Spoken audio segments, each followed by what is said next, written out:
Good afternoon, and welcome to the 2023 Educational Advisory Group meeting. My name is Mark Isaacs.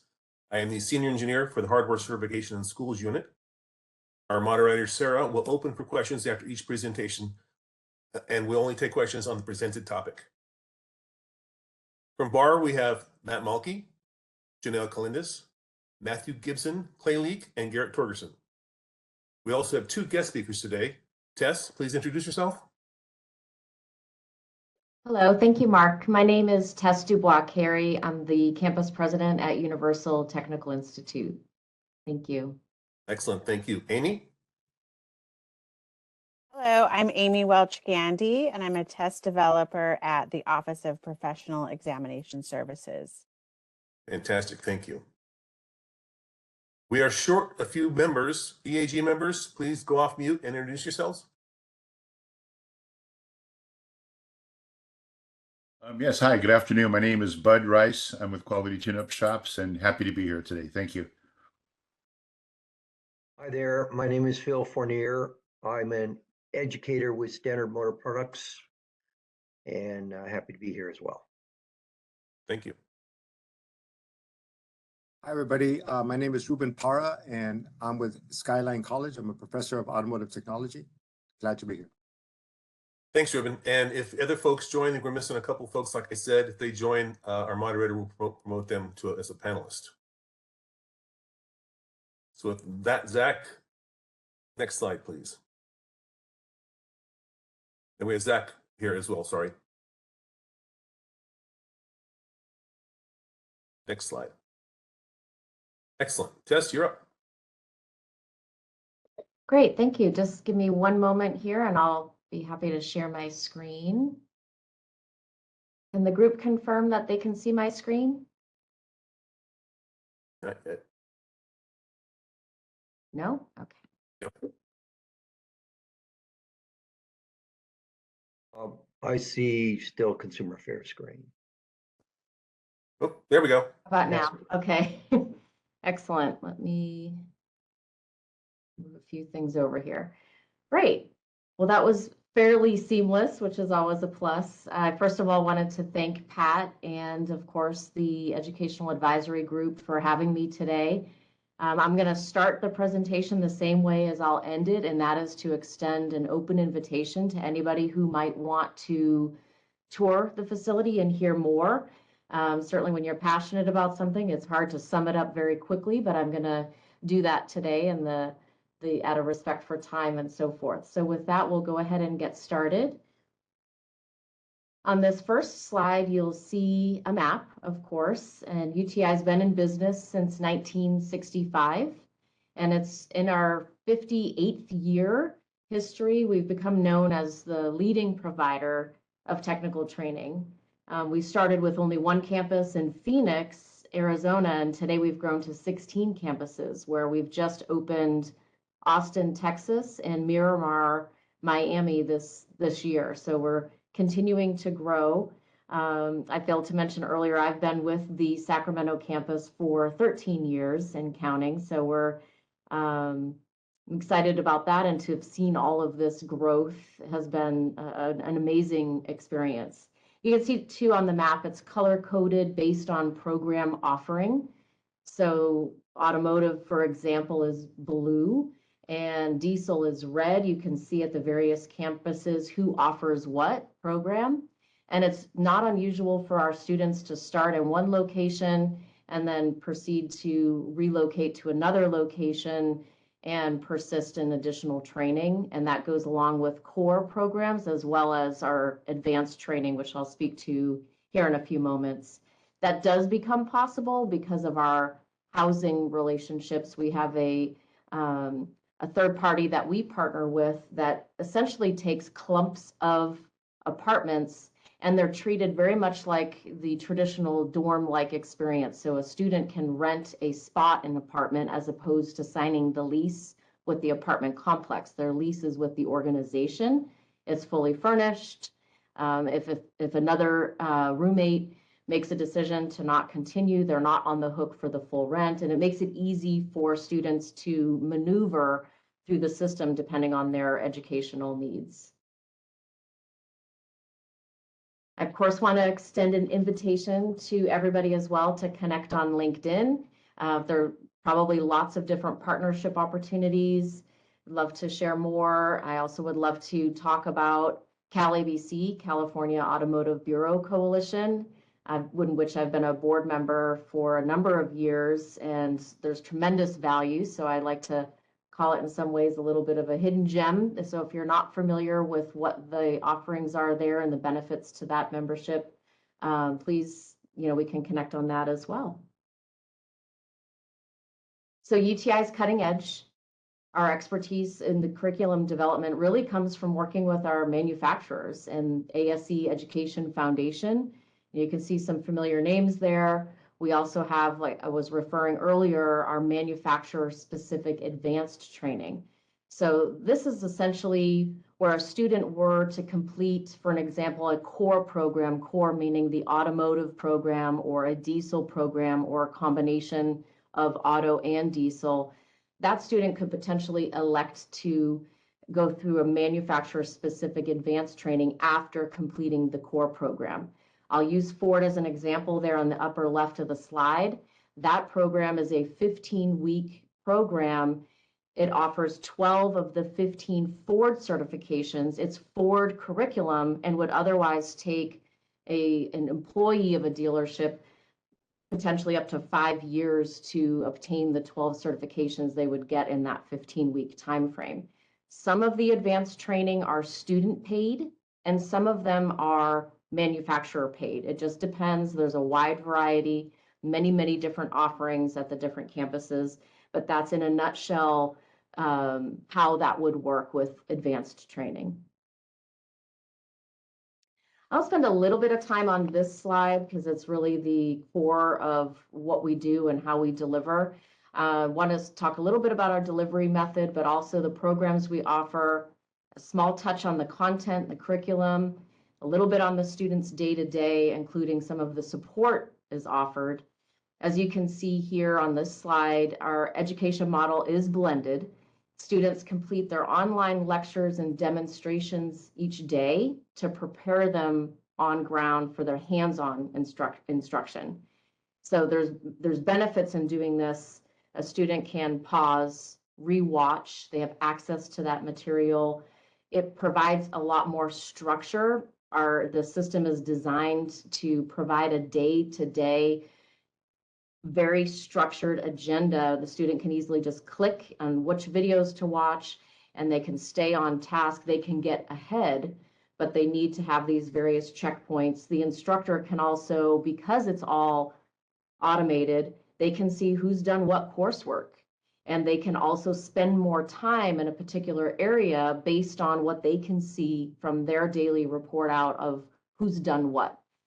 The students do have access to the instructor-led presentations as well. So if they have an example of the student left for a moment and had to take an emergency phone call and came back to class, whatever was presented during that time, they will also have access to those materials. So there's a lot of pluses. Our employer partners are very excited about this model because that is how they'll train in the industry. So having this experience makes it simple when they sign on to their career and it's like, here's your 6 codes that you need. And, students are familiar with that platform. They do have hands-on lab training. Every course is 3 weeks in length. They're hands-on every single day, Monday through Friday for 3 hours a day. The online materials take about 2 to 3 hours a day, and they have to stay on track checkpoints or they will not be eligible for tests in certain labs from a safety perspective. So that's the delivery model. I would say it works and the timing is about correct. I'll have to take an opportunity to brag because I'm also a proud mom of a UTI student. He's a sharp kid. He's always been very, very smart, but he was not destined to, high school was not his favorite in terms of a lot of the academics. And he is a 4.0 student here at UTI, about 8 months in. He has perfect attendance. He's thriving. He's excited. He's working full time while attending school. He's spending about 2 to 3 hours a day. And and he shares with me not only his experience, but feedback from others because his peers are unaware that his mom is the campus president so that he can have an organic experience going through our curriculum. So of course I had to throw that in there, and I'm smiling right now just to share that. As far as the programs that we offer, I shared auto, diesel. We do have the Ford elective here in Sacramento, and they range in length anywhere from, depending on what combination the student were to take, from 1 to 2 years.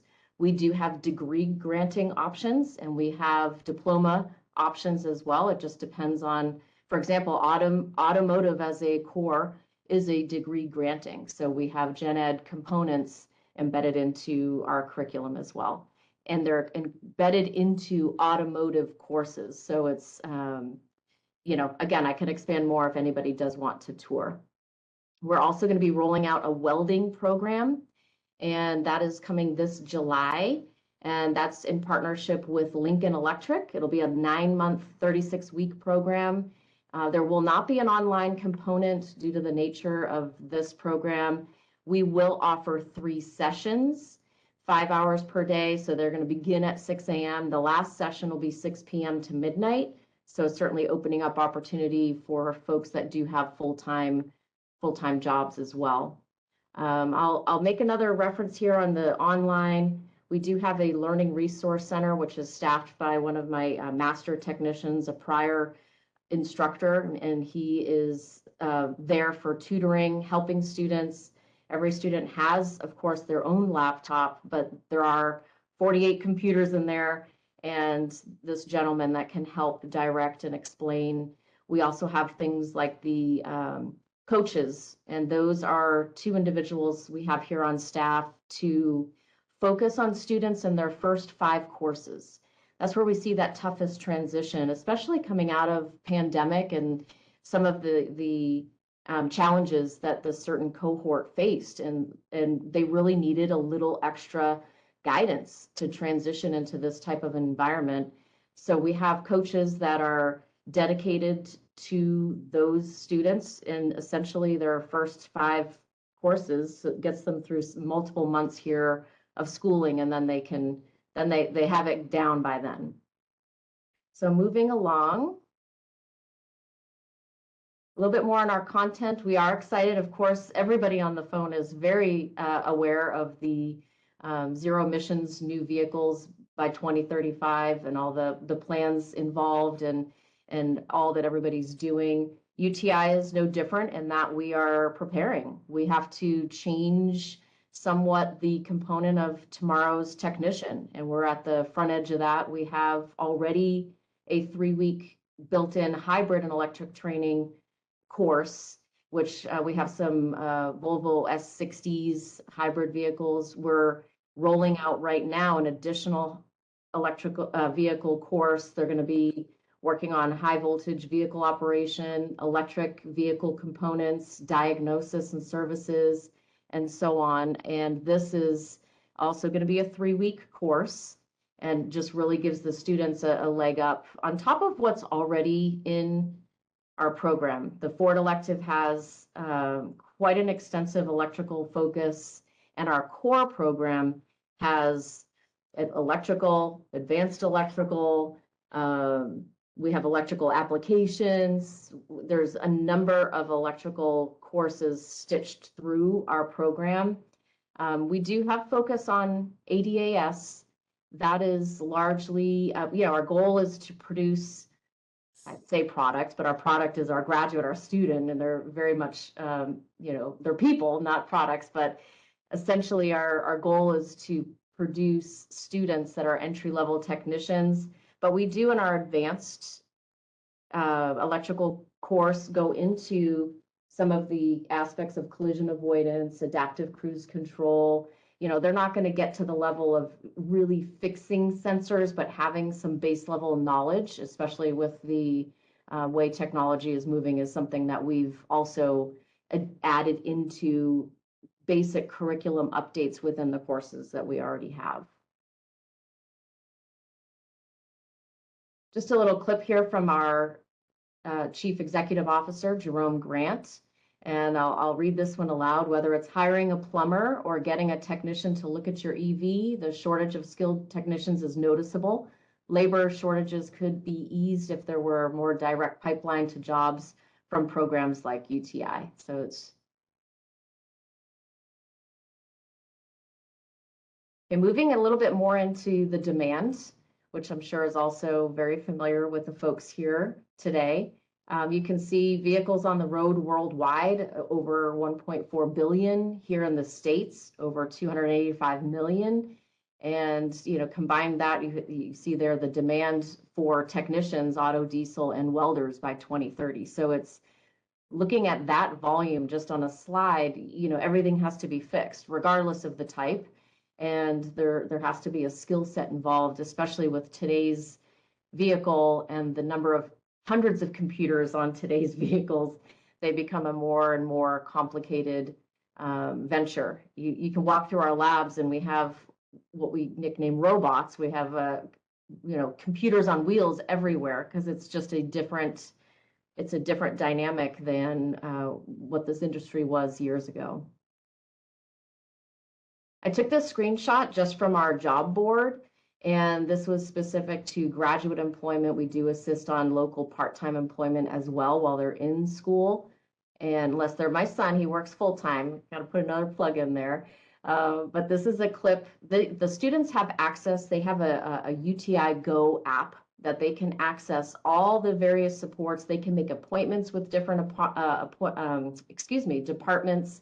Anything they need, they can access by their phone, which is a significant plus for, you know, the Gen Zs and just that instant gratification. They can access this app and they can get into their schoolwork. They can see the agenda. They can click on things. They can access everything from today's cell phone.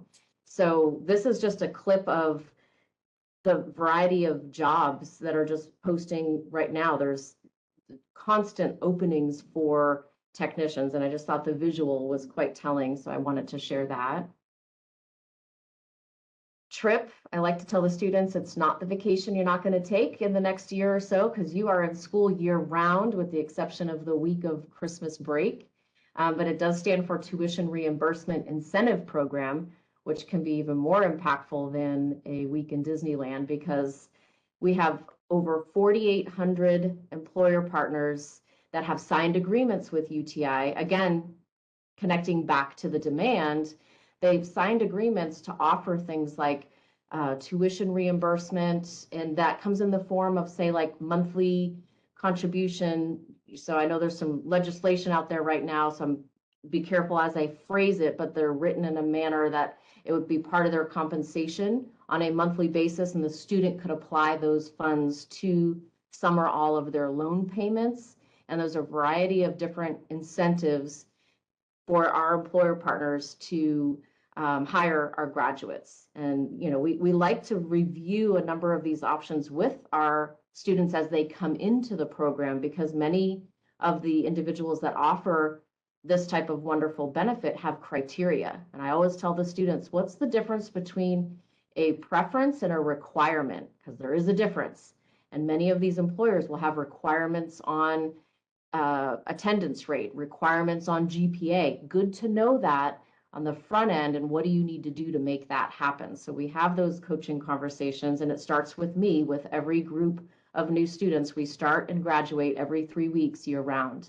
So we have that conversation with the students as well. And we also let them know that what it takes to be successful from a commitment standpoint, because no student can graduate with less than a 90% attendance rate, which also our employers love. Not only they love our curriculum and help us develop that, but the fact that the students have to be here every day, that takes a significant question mark off of the interview. Because if they're a graduate, they've demonstrated that. Early employment, I mentioned briefly, we do offer support for local part-time employment, and many of those opportunities come in the form of our early employment program, which again are signed MOUs with various partners, and they hire the students part-time. There's typically an agreement for that to grow into something more. It's not a guarantee, but there's a plan for that to grow into a different type of a role after post-graduation. And there's a number listed there of the partners that we have in this program as well. And we have a career fair today where we have 65 employers here having a wonderful event. And I just spoke to an employer that said, I just hired one of your students part-time and I want to, see how I can do more of that. So we talked about this early employment program. Little touch on the old versus new educational model. In the past, and moderator, let me know. I probably have about like 5 minutes, but if you need me to speed up, just please, by all means, I won't be offended. In the past, this is the model. Middle school, the focus is, yes, get a good education. High school is get into a good college. That's all I heard when I was going through. Get into a good college, get into a good college, then it's job. Today, there's a shift. Middle school is which career occupations are a good fit. And then high school, what are your paths? Let's talk about career readiness and then the career pathways into a career. I'll share another quick story. My daughter, who's 12, middle school, and her elective that she picked for 6th grade was college readiness, AVID. And they were studying all these schools. They toured UC Davis. They've talked about all these different universities. And she went to her instructor and said, why don't you have any trade schools represented? Not everybody is a fit for that path. And he was quite taken aback from this very young lady and stood corrected. And he asked her more, and he learned from her that her, where her mother worked. And the long story short, she and 60 of her classmates came and toured the campus May 3rd. And it was pretty neat. I also called my son in and had him speak to the group. And many of the attendees knew him because he was also a camp counselor with the city of Lincoln. So I share that because I'm seeing this path slowly chip away into what's the best path, not here is the path. And we're very much out there trying to instill the same for the best fit for the right career. Just quick on the timing, skill-based training, you could be out in your career in 7 to 24 months, and then the various averages are listed below for some other options as well. Just last slide here, just wanted to include, according to a survey by Stanley Black & Decker, 85% of young people valued a skilled trades career. And here's the interesting thing, only 16% were likely to consider such a career. So many young people don't have accurate idea of the required skills. And here, another example is 23% that said that skilled trade jobs don't use cutting edge technology when most workers stated they do. And underrepresentation of women. Young women were 15% less likely to consider a trade skills career. So with that, I'd like to conclude also with an open invite for a tour and very much thanking the group. I will stop sharing and I realized I did not have my camera on. I meant to be looking at everybody, but I just had the presentation on the large screen. But thank you very much. Tess, thank you, and keep doing what you're doing. Are you going to stick around for the rest of the presentation? I'm going to stick around for at least another hour. Okay, perfect. Because item 4, we'll call on you because we're going to talk about inspector and technician shortages. Right up your alley. Wonderful. Thank you, Mark. Moderator, do you want to open for questions? All right, this is the moderator, and at the direction of the advisory group, I have opened up the Q&A panel for public comment. Members of the public, if you would like to make a comment on this item, please click the Q&A icon located at the bottom right-hand corner of your WebEx screen or use the raise hand function. And audio-only participants can raise their hand by pressing *3 on their device. I'll go ahead and pause a moment to allow the public time to access those features and submit their requests. We do have a hand up. Oh, yes, I do. Actually, this is one of our call-in users. Yeah. And call-in user 2, I'll request to unmute your microphone. You'll click *6 on your device to unmute.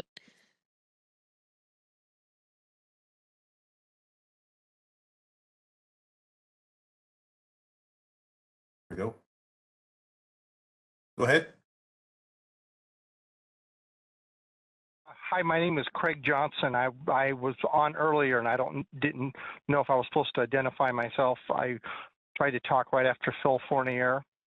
My name is Craig Johnson. All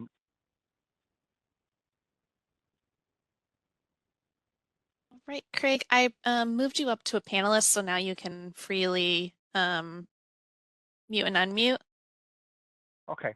Can you hear me okay? Yeah, I can hear you. Since you're on audio only, Okay. I couldn't identify you. But let me go ahead and Okay. edit your display name so that we know who's speaking. Thanks for joining us, Thank Craig. you. Good afternoon. My name is Craig Johnson. I have an auto repair shop in Rowland Heights. So I'm a member of Automotive Service Council of California, and I'm a current board member for NASTAF, National Automotive Service Task Force. Thank you. Thank you. And I'd also like to point out that Chief DeRay joined us. Pat, thanks for joining us today.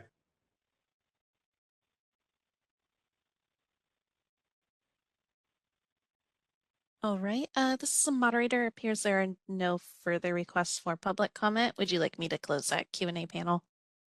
Yes, panel members, any comments or questions? Yeah, if I could just say something real quick, I actually know I actually know Tess. We spent time together, and I would encourage anybody to take her up on her offer to go see the campus. Many of us in the areas that we work in, sometimes when you walk in, if you're a teacher, if you walk into a class, it doesn't take long for you to get a feel for what's going on. You don't need a lot of time. You can figure it out kind of very quickly. If I walk into a shop environment, doesn't take me long to get a feel for what's going on in there. How are the customers being treated? How do the crew treat each other? You can find all that out fairly quick. When I visit Tessa's place and I'm out wandering around, the feel and what I see and how it operates is first class. It just is first class. The only other comment I wanted to make is that there's a real competitiveness to resources in terms of what's available for the educational side of things when it comes to trying to train and bring on technicians. And it sure seems to be everybody's rolling around in the mud trying to figure out how to get resources for their programs. And I just wish that there was a better way for those that can provide these kinds of services to be able to get the resources they need to be able to provide the services that the students need to be able to make it in this competitive career. So I wanted to take hats off to Tess and what she's doing over there, but also say we got to figure out how to apply resources to this so we can help everybody do better. So thank you. I think we all agree with that. So Tess, question for you. Do you go to high school or more importantly, junior high schools and recruit people and let them know about your program?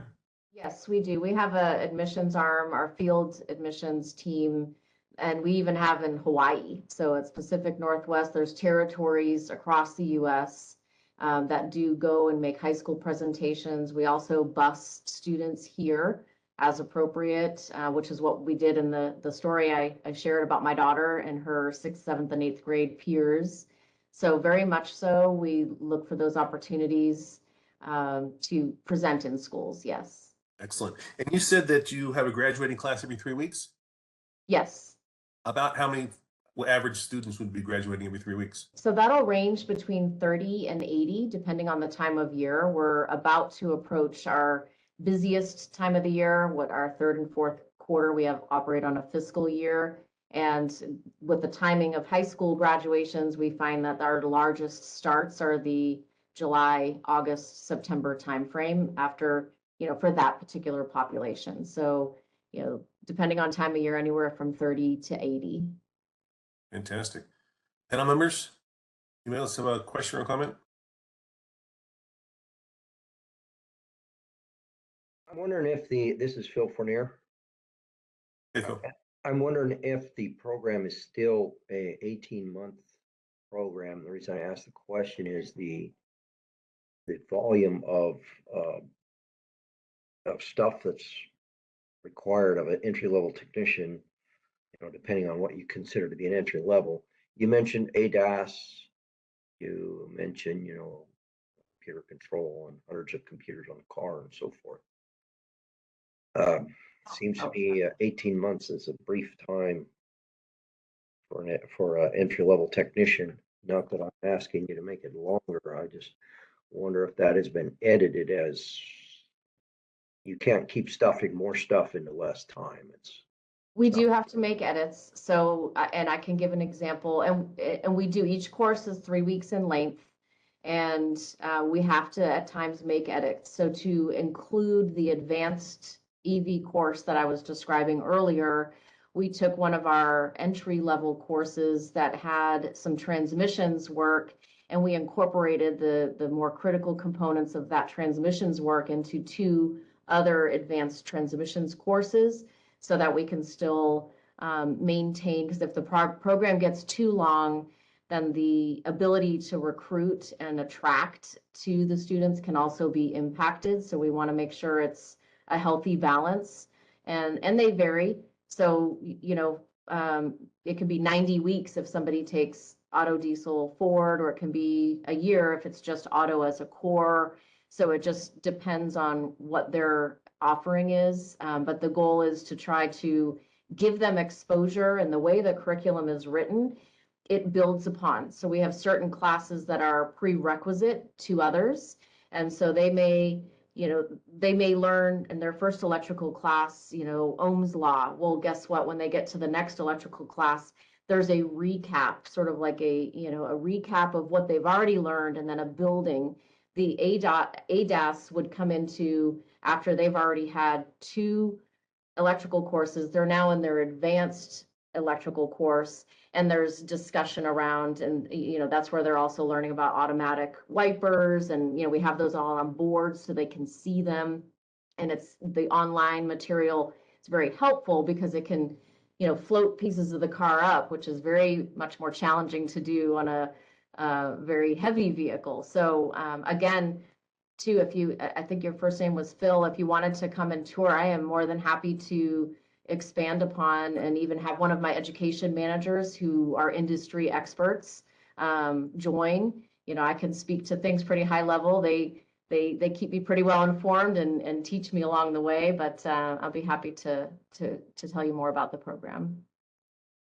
Thank you. The closest one I think to me is Rancho Cucamonga. Oh, yeah. in Southern Victoria is the campus president there. She's been with UTI, gosh, I want to say 20 years now. So I know her very, very well. So I'm also more than happy to make an introduction and have you tour her campus as well.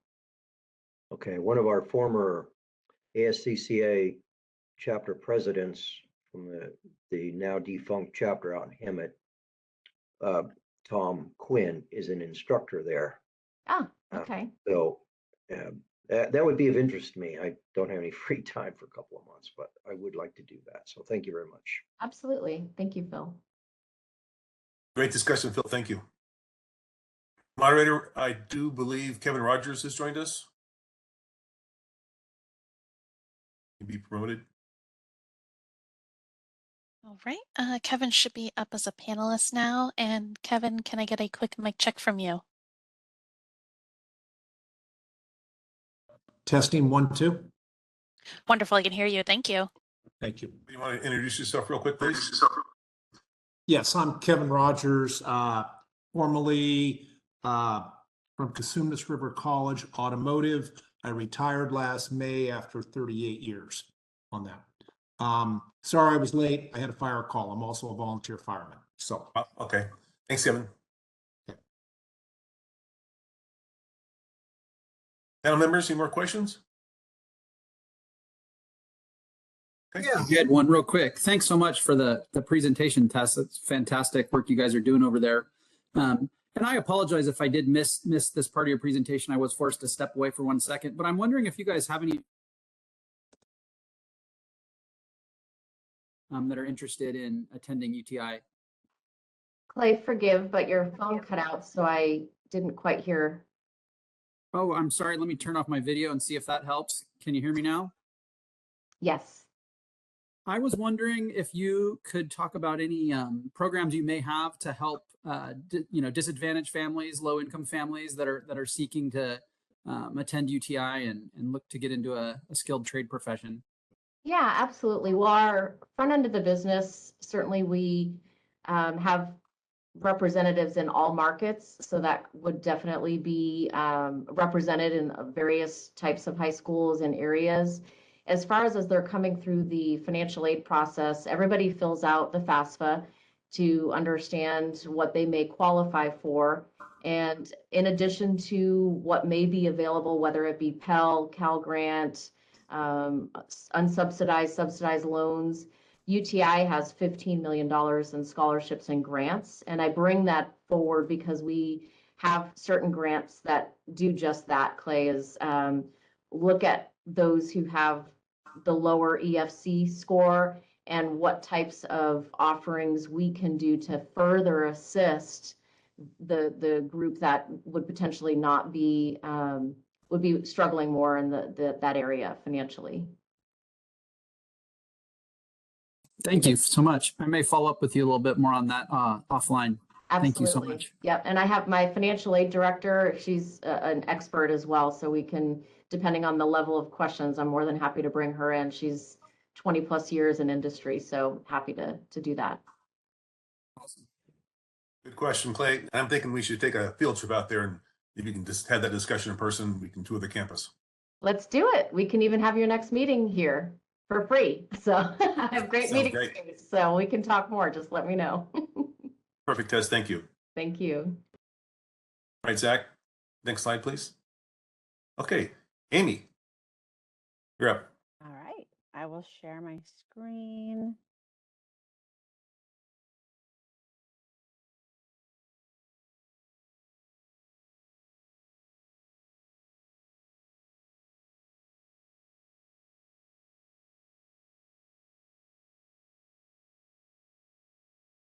Nothing yet. All right, there we go. There we go. Perfect. All right, good afternoon. My name is Amy Welch-Gandy, and I'm a Research Data Supervisor at the Office of Professional Examination Services, or OPES. And I would also like to introduce Karen Okasich, who is also a Research Data Supervisor at OPES. Karen and I are experienced with the process involved in translating DCA examinations. I'm currently working on translating a new examination for the Board of Barbering and Cosmetology, and Karen supervises the development of your bar examinations. Our chief, Heidi Linzer, gave this presentation at your April Advisory Committee meeting. Karen and I are happy to speak with you today about translating examinations. This presentation will cover the following topics. I'm going to give an OPES overview, talk about why translate examinations, considerations for deciding to translate examinations, translating versus adapting examinations, requirements for adapting examinations, unintended consequences for translating or adapting examinations, and OPES recommendations. So in case you're not familiar with OPES, I'm going to provide a brief overview of who we are and what we do. OPES provides 3 types of licensing examination services to DCA boards and bureaus. The first type of service we provide is developing California licensing examinations and evaluating national examinations for use for California licensure. The second type of service we provide is recommending to boards on issues related to licensing examinations, such as exam formats, exam waiting times, and translating exams into multiple languages. OPES makes these recommendations based on laws, regulations, research, professional guidelines, and technical standards. The third type of service we provide is managing DCA's computer-based testing contract. OPES manages the contract process, and our Integrated Examination Services Program, or IESP staff, work with boards to oversee their examination administration. IESP staff act as the liaison between the examination vendor and DCA programs. IESP assists with accommodations for candidates with disabilities and procedures for candidates who use translators. IESP also manages examination misconduct and examination subversion incidents. So why translate examinations? The purpose of translating an examination is often tied to fairness, fundamental validity issue, and the use of tests. At OPES, we are always mindful of the diversity of our population and how it might impact our licensure examinations. Translating examinations can provide consideration to candidates whose first language is not English. For some professions, speaking English may not be job-related. Therefore, taking the examination in English may be an unnecessary barrier to licensure. A candidate who does not speak English may not be able to demonstrate that they are qualified due to the language barrier. This could potentially impact the validity of the examination if people who are qualified to do the work cannot pass the examination due to an extraneous variable. So considerations for deciding to translate examinations. So what criteria do we use to decide whether examinations should be translated? We may have data from various sources indicating that translation might be warranted. The data could be from a survey or from schools indicating that there are many English language learner students. As noted in the meeting materials, there are California government section codes related to translating government information in general. Those codes indicate that 5% is considered a substantial number. In our experience at OPES, there are typically requests from stakeholders and candidates that the examination should be translated. However, the process is not as straightforward as it may seem. Translating examinations requires bilingual subject matter experts. For example, licensees who speak both English and Spanish. In addition, we need to consider whether the essential resources used for the examination are accessible or translatable. For BAR, that means the reference manuals and equipment codes. Also, the diagrams in the examination would need to be translated, and decisions would need to be made about whether technical terms would be translated or remain in English. Finally, we would need to have additional workshops, and BAR would need to identify and pay bilingual subject matter experts to participate in the examination development process. Translating versus adapting examinations. To adapt an examination, translation is only one step in the process. The most straightforward method for translating an examination is to use an outside vendor proven to produce accurate translations. However, the exam must then be reviewed by bilingual subject matter experts to ensure that it makes sense for the industry. This basic process is appropriate for some examinations and works best for Latin-based languages that are similar to English, such as Spanish. When the language or subject matter is more complex, a more rigorous adaptation process is necessary. The adaptation process is appropriate for languages which individual words may not translate directly, such as Chinese. Regardless of the method, problems arise when trying to translate technical words or equipment. There are often words that do not translate directly into another language, and candidates often know these words in English. So when we are translating an examination, we need bilingual subject matter experts to identify industry terms that should remain in English. So for example, for the smog technician examination, dynamometer would not be translated, most likely. In addition, there may be linguistic and cultural differences between groups.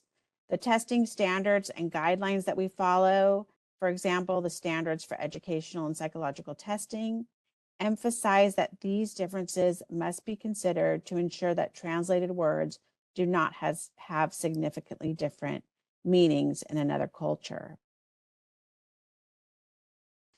Another testing standard that we follow, the guidelines for translating and adapting tests, published by the International Testing Council, outlines the process and evaluation procedures for adapting examination. And those include requiring multiple groups of bilingual SMEs, requiring translating individual items, and then having native speakers of a language evaluate those items, and requires bilingual SMEs to participate in passing score determination. OPES uses this process to adapt the acupuncture exam into Chinese and Korean. Failure to adhere to these standards, guidelines, and procedures can lead to offering an examination that is not equivalent in content, difficulty level, reliability, and validity, which may result in inaccurate licensure decisions. OPES works with clients to determine the appropriate translation and adaptation process, depending on the type of examination and the language or languages being translated. Unintended consequences of translating or adapting examinations. Another consideration of translating or adapting is that there can be these unintended consequences. Candidates may complain that the examination was not translated correctly or was not provided in their dialect. A process that is supposed to assist a group of people may unintentionally create more problems. Significant resources must be committed. Examination development is not a fixed process. Test questions are edited and new test questions are written continuously. New forms are created and must be translated, adapted, and reviewed. Translating examinations often have lower passing rates. Once you have translated the examination to Spanish, for example, you must publish the passing rate for both the English and the Spanish forms of the examination. And finally, by offering the examination in one language, you may receive requests to translate the examination into additional languages. And this is the case for the Board of Barbering and Cosmetology. They're now publishing their examinations in English, Spanish, Vietnamese, Chinese, and Korean. In conclusion, we hope this information is helpful for BAR to consider all aspects of translating examinations. We believe that BAR is taking steps to increase the diversity of the profession. We understand that BAR is working on developing training programs to underserved communities. We also encourage BAR to focus on recruiting diverse groups of subject matter experts to develop the exams, especially to set the passing score. BAR currently offers translators to candidates who request them, and BAR should make sure candidates are aware of this option.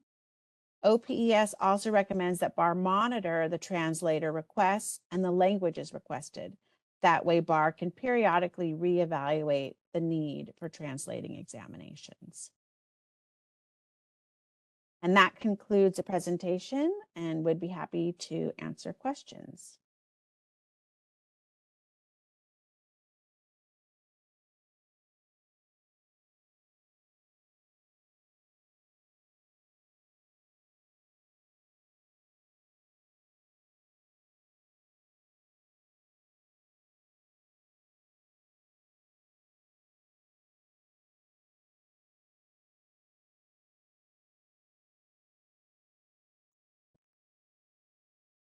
Thank you, Amy. A lot going on there. Panel members, any questions or comments?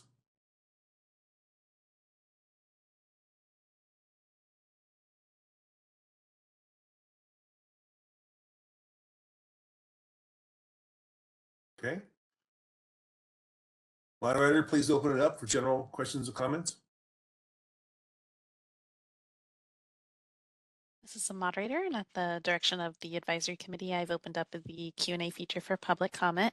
Members of the public, if you would like to make a comment on this item, please click the Q&A icon located at the bottom right-hand corner of your WebEx screen or use the raise hand function. And I'll pause a moment to allow the public time to access these features and submit their requests. Okay.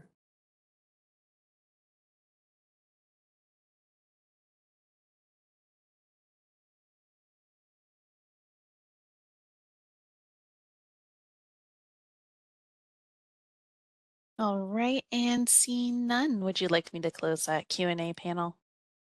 Please.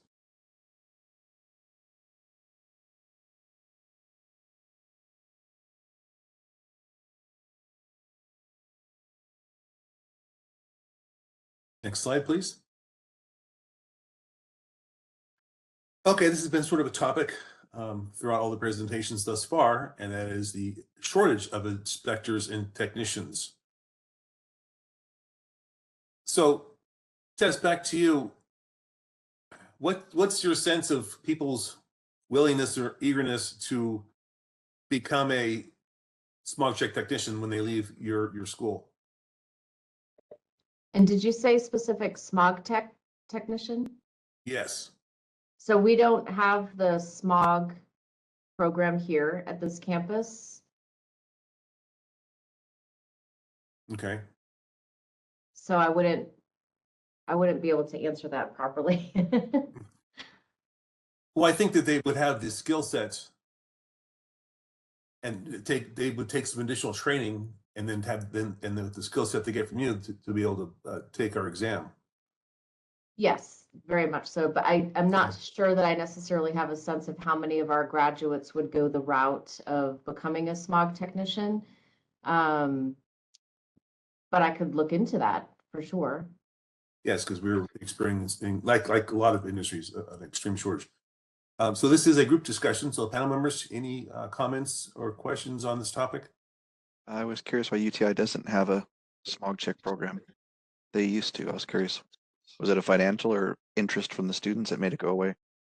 Interest from the students. Thank you. Yep. Tess, does that mean you are no longer a bar approved school?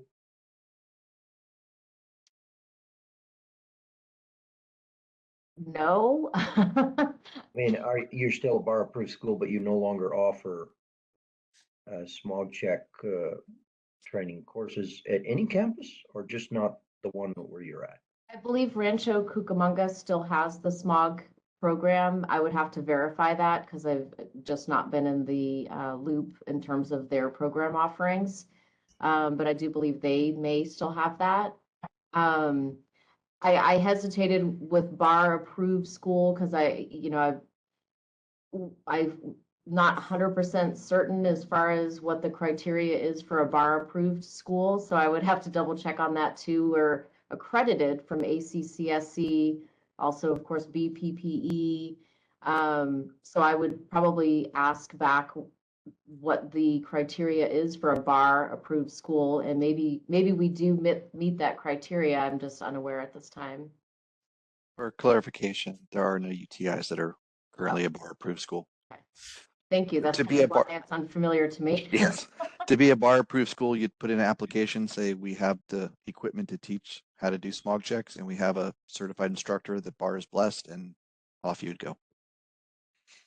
Matt, I'm sorry, I missed what you said there. There are UTI schools that are, or there are not? Are not. The 2 California campuses are not. Well, 3, I mean, but okay. Well, and let me address the issue that I've brought up on this panel multiple times through the years, and that is the requirement that a bar instructor teach a course at a bar school. That requirement has been kind of bobbled in the last 3 years for obvious reasons, since there were still technicians, smog check technicians that needed update training and nobody was open. And so lots has been turned over to doing classes on Zoom, which pretty well negates the function of being at a bar approved facility, because obviously the instructors were not at a bar approved facility for the last 3 years. So I'll cut to the chase where I'm going with this. The company I work for, Standard Motor Products, has a number of classes that are very much appropriate for update courses for technicians. However, we're not a bar approved school either. And if we were, we don't have a facility in California that could conform to, say, the address of a bar approved school. It's a loophole, or not a loophole, but it's a lack of a loophole that I've asked before might be addressed if there was some way whereby training institutions, aftermarket, post-secondary, like Standard Motor Products, like ATG, like CarQuest Technical Institute. These various ones, ours in particular happens to be ASE accredited. So we have a case certification from ASE, but none of the students that come to my course can take credit for update because of things that you know about. So I would just suggest that as far as, and we're probably off topic here, but I bring it up here simply because I thought UTI was an approved smog school and was thinking maybe we could work something through UTI, but if that's not the case, that won't work. Anyway, I've raised that subject before. I've never gotten any traction. However, some of the aftermarket courses that are offered are very good and very appropriate to the smog program. So that's just been a pet wish of mine for 10 years. Never gotten anywhere with it. It's not necessarily expecting to now, but I want to raise it again. So thank No, you. you bring up a valid issue there, Phil, and Janelle just messaged me that she'll reach out to you so we can discuss this further offline. Thank you, Janelle. I could see it in the case of update only courses, but for a level 1, level 2 bar specified course, you would have to have a physical location and all the equipment. I agree completely. But for 3 years now, we've been doing 16-hour updates over Zoom, and the physical location is no longer relevant. Yeah, from my perspective, I think in many cases, as if you looked at Tessa's flow chart, people going from middle school and into high school and then coming into the trades, I think in most cases they're coming in as a generalist, and then as they get more involved, they either want to stay where they can learn how to do all kinds of things, or they kind of start to specialize on one side or the other. I like to work on engines, so now I would just want to learn more about engines, and I don't care that much about brakes or something like that. So it seems like as entry level people are coming in, you have an opportunity from a generalist perspective to let them have kind of a wide berth of things they might want to learn. And then either they kind of stay that way, or you see them start to specialize in some kind of an area. And the reason I'm bringing that up is that in many cases, I think, again, going back to Tessa's chart, they don't go into that thinking they want to be a smog tech. They think about that as they get further into a program. And then as they see the different components that are involved in training and what they can do with the automotive car, they start to kind of move one way or the other. So maybe somewhere in translation here, when we're talking about where somebody might be able to be trained to be an inspector or to be a smog technician, I think it kind of has to happen a little earlier in the process as opposed to somebody that's a little more set in their ways. Just a quick comment. Thank you. Thanks, bud. Hi, everybody. Ruben Parra here from Skyline College. So Hey, our Ruben. institute is a smog proof school, and I teach the smog program through 2 semesters. So every year I have students who qualify to take their bar level 1 exam. And this school also teaches the updates. And one of the things that I believe is the reason for the shortage is that there's been this rumor in the automotive industry 20 years ago, starting 20 years ago, that the smog check program was going to go away. And I mean, I've heard it this whole time. Every time that I'm talking to my students, they bring that up. It goes, well, I heard, from my employer that the smog check is going away. So, why are you even studying this? And like I say, I've heard it 20 years ago, right? As far as I know, it's not going anywhere anytime soon. There's going to be some changes, yes, but there's, for whatever reason, that's the way that some of the industry feels about this program. And every time, when I complete the program and I reach out to my students to see, how many of them have signed up and taken their license test, and there's fewer than what I would expect from my students. And I always get theirs, months or maybe even years later. Man, I should have got my license, and I hear that all the time. Just the other day, one of my students came back. They now work for Mercedes, and they have a used car lot, and they don't have a single smog technician, and they need one desperately. So they reached out to me, and one of the people that reached out to me was one of my former students, and I said, hey, you had the ability to take your smog license, why your test? Why didn't you? I didn't think I would ever need it. So that's one of the things. One of the reasons is that again, in the industry, for whatever reason, there seems to be this rumor or around that why even get your smog license? It's not going to be worth anything anytime soon. So that's one of the things. And just to be clear, bar level 1 doesn't necessarily require any kind of specialized equipment. Just it's bar level 1 is basically engine performance. And bar level 2 is where you need the specialty equipment, the equipment, the machines, everything else for the inspector part. And of course, for repair, you don't need any of the above. For repair, all you need is, of course, your ASEs and the training and knowledge. So.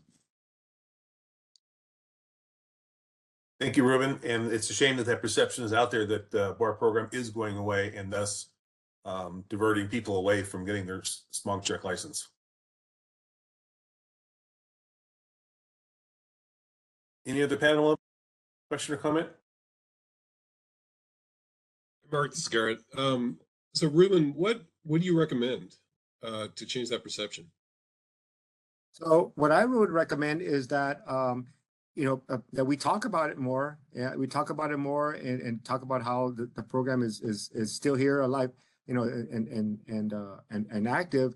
And as whenever I talk to students that are in the fundamentals program at our college, we have a fundamentals program for students that have no automotive training whatsoever. Just so you know, at our college, if a student has had high school automotive for 2 years, which is very hard to come by nowadays anyways, there's very few high schools, but if they happen to have high school training for 2 years, then they can come in and they can start on one of the core classes. So any kind of fundamental school student or students coming in, I try to talk to them and get to them early and let them know that that when they come to the end of the program, to my side of it, they can take the class and be qualified to take their smog check exam. So I think just getting to the students early and letting them know that it's very viable. Yesterday we had Nissan here, and their technicians were encouraging the students to take the smog program and to get their license. And if not for anything else, just to show that they have a higher level of understanding, emissions training and about the rules and regulations. So I totally applauded that effort, because sometimes my students won't listen to me because they think somehow I'm not an auto technician anymore. I'm a teacher, right? And but when these technicians came in from Nissan, they were all ears, And so sometimes it takes just more communication to the students that it is worthwhile to have that license, and I think that would get maybe some more students interested in completing that that portion of their training. All right, thank you. Good question, Garrett. Any other panel members have any questions or comments on this topic? Moderator, I think there's at least one hand up, so please open it up. All right, this is the moderator, and at the direction of the advisory committee, I've opened up the Q&A feature for public comment. Members of the public, if you'd like to make a comment on this item, you can either click the Q&A icon located at the bottom right-hand corner of your WebEx screen or use the raise hand function. And I do have a couple people with their hands raised, so I'm going to go in the order that they were received. First, I have Laurel Moorhead, and Laurel, you'll be given 5 minutes to speak and a 30-second warning. Please click the unmute me button when the prompt appears on your device.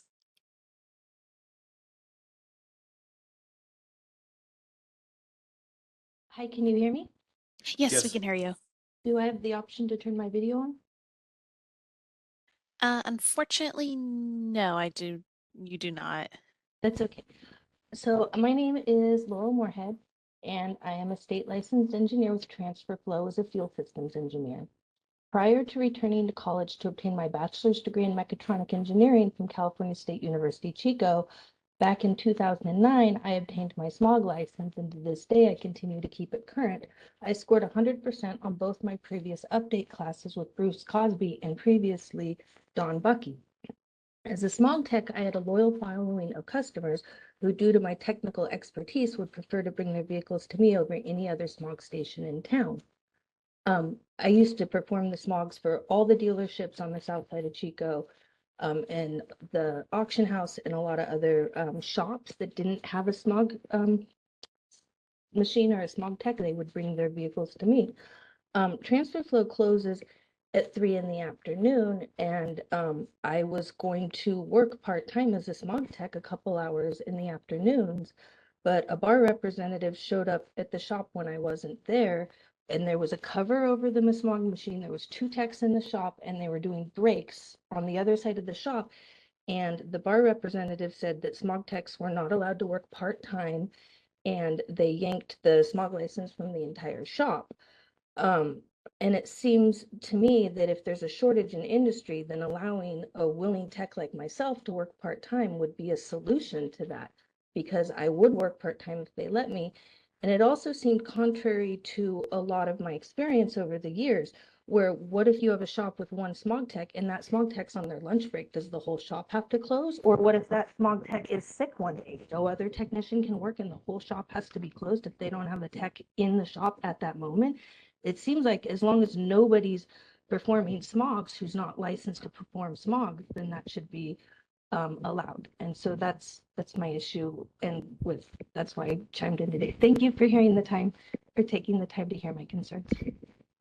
Yes, thank you for your comments. Are there any other hands up? All right, this is the moderator. We'll move on to Johan Gallo. And Johan, you'll be given 5 minutes to speak and a 30-second warning. Please click the unmute me button when the prompt appears on your device.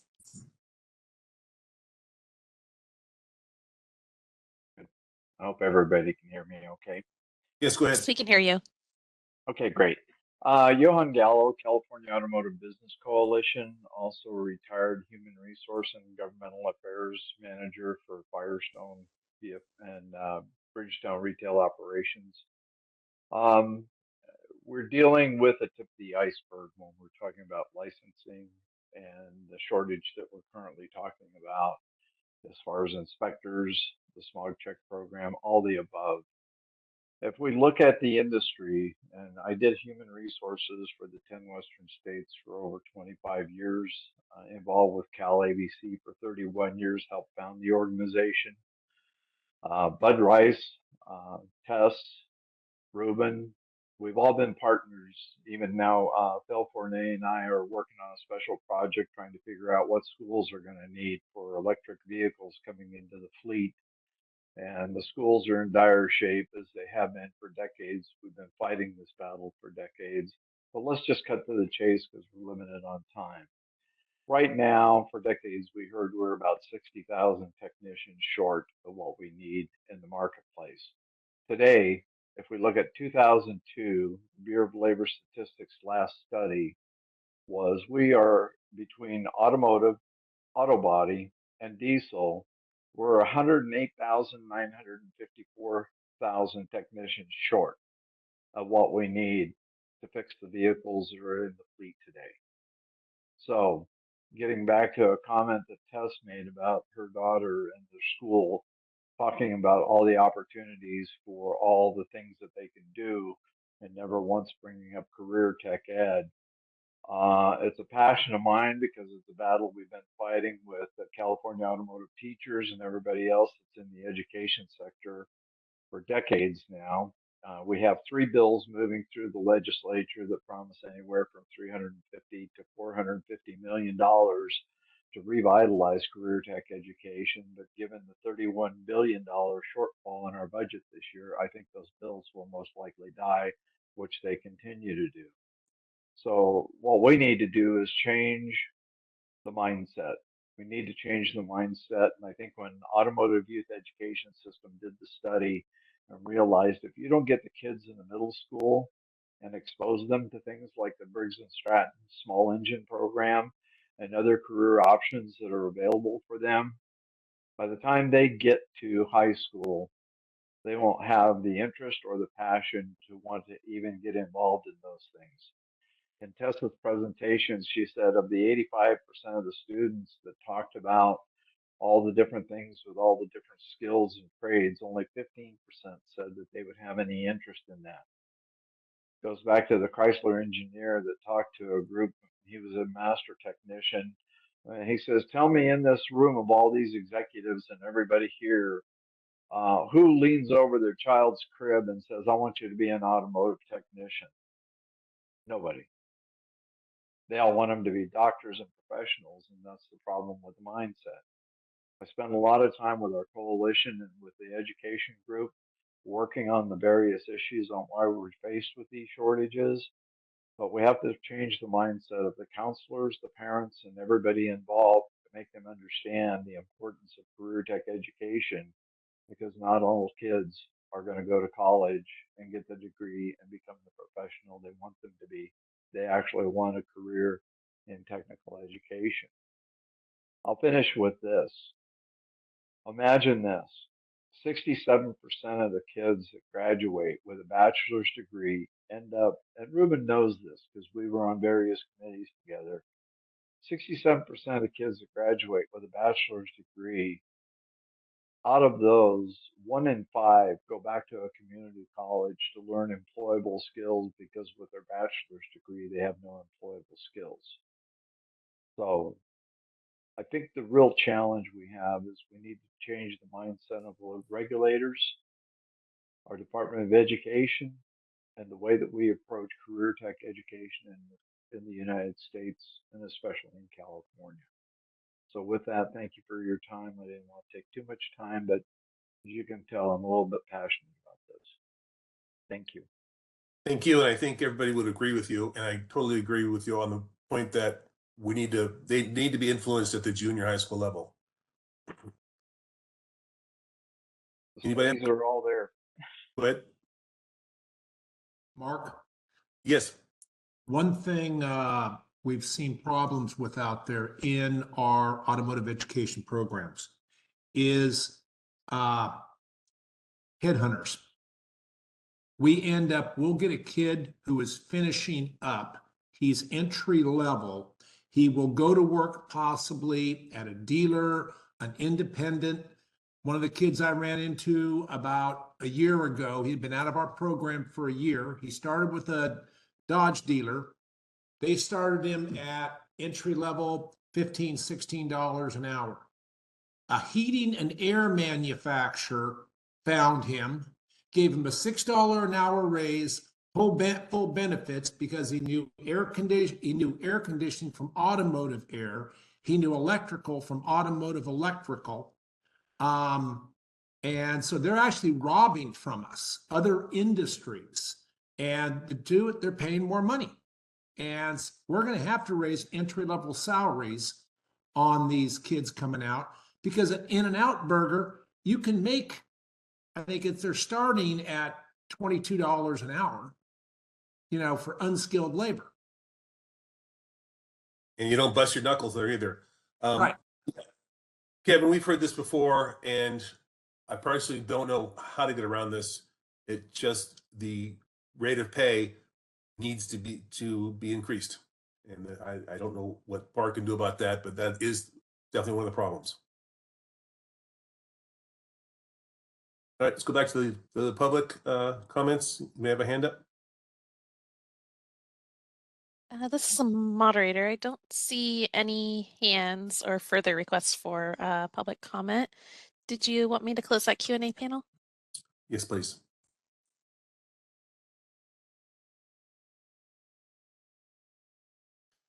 All right, that dovetails into what we've been talking about. Tess did a great job of talking about all the different opportunities, scholarship opportunities that they offer. I don't have much to present on this from the state side, so I'll open it up to the panel members. Any comments, questions on this item?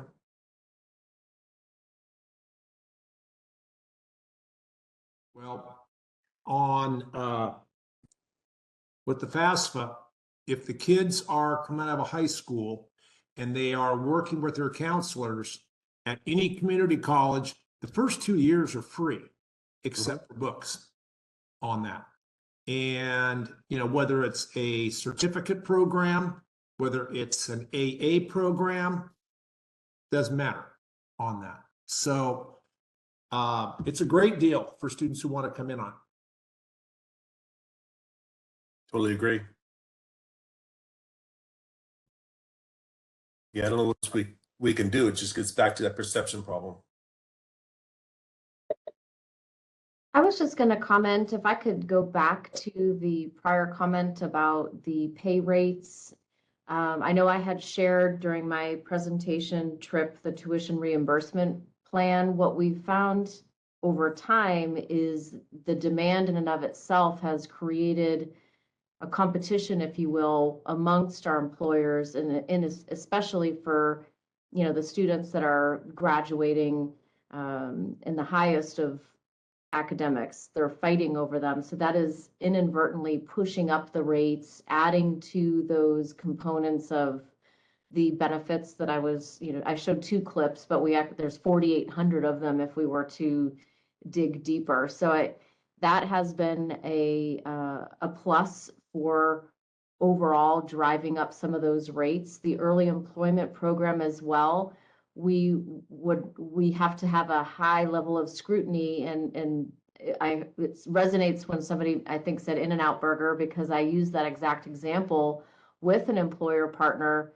that wanted to have an MOU, and I walked them through that the pay rate that they were willing to pay for this part-time work was not equivalent to, and I shared some other, so that inadvertently had them elevate their offering. It was an education process. So what I'm describing is kind of one at a time.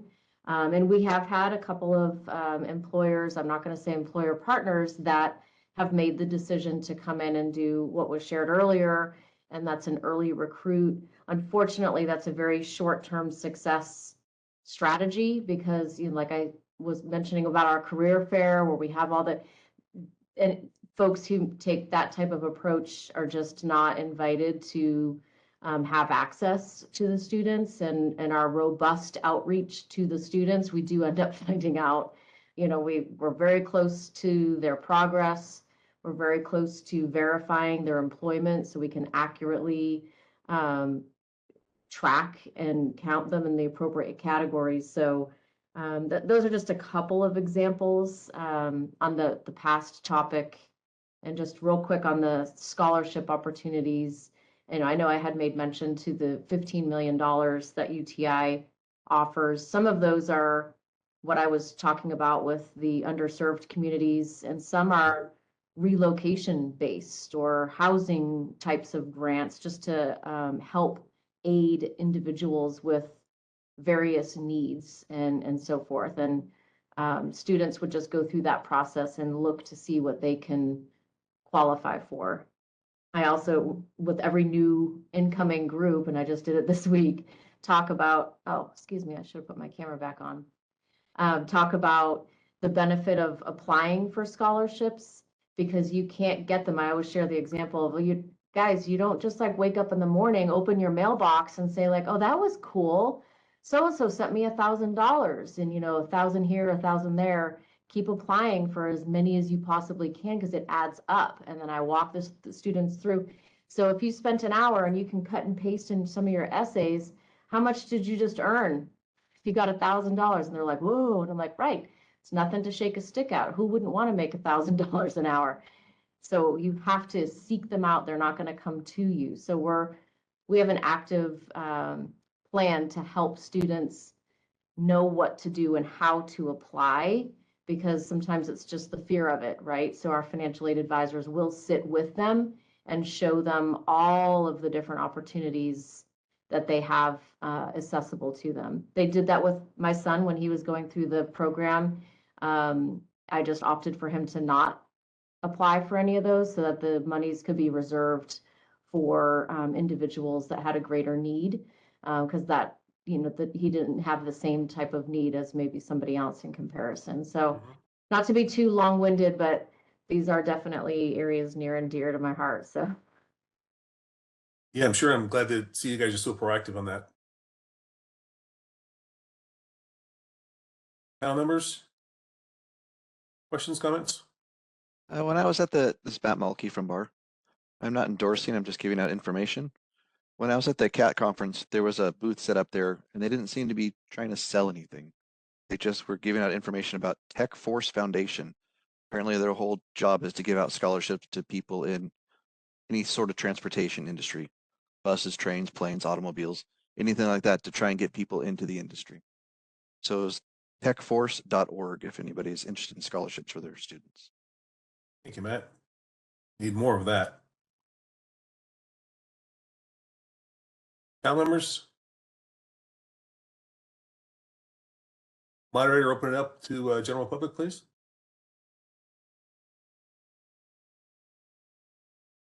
This is the moderator, not the direction of the advisory group committee. I have opened up the Q&A feature for public comment.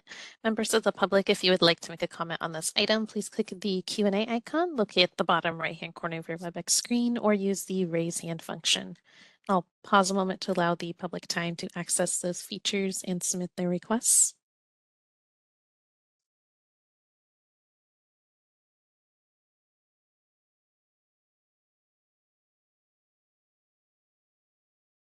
All right, and seeing none, would you like me to close that Q&A panel? Yes, please. Oh, I apologize. It looks like we do have a request for comment from Laurel Moorhead. And once again, Laurel, you'll be given 5 minutes to speak and a 30-second warning. Please click the unmute me button when the prompt appears on your device. Hi, this is Laurel Moorhead again, and this isn't the item I came to comment on, but since it's relevant, I was just going to say that I just got a student loan repayment scholarship from SEMA, which is awesome. And I was also going to say that with the new biometric palm scans, like it's impossible for other people to use your smog license, which is a good argument for opening it up to people being able to work part-time in shops because nobody else can use your license anyways. Thank you. Absolutely. Thank you. Moderator, any more hands up? This is the moderator. It appears there are no further requests for public comment. Oh, I apologize. They're quick. Next we have Steve Caruso. And Steve, you'll be given 5 minutes to speak and a 30-second warning. Please click the unmute me button when the prompt appears on your device.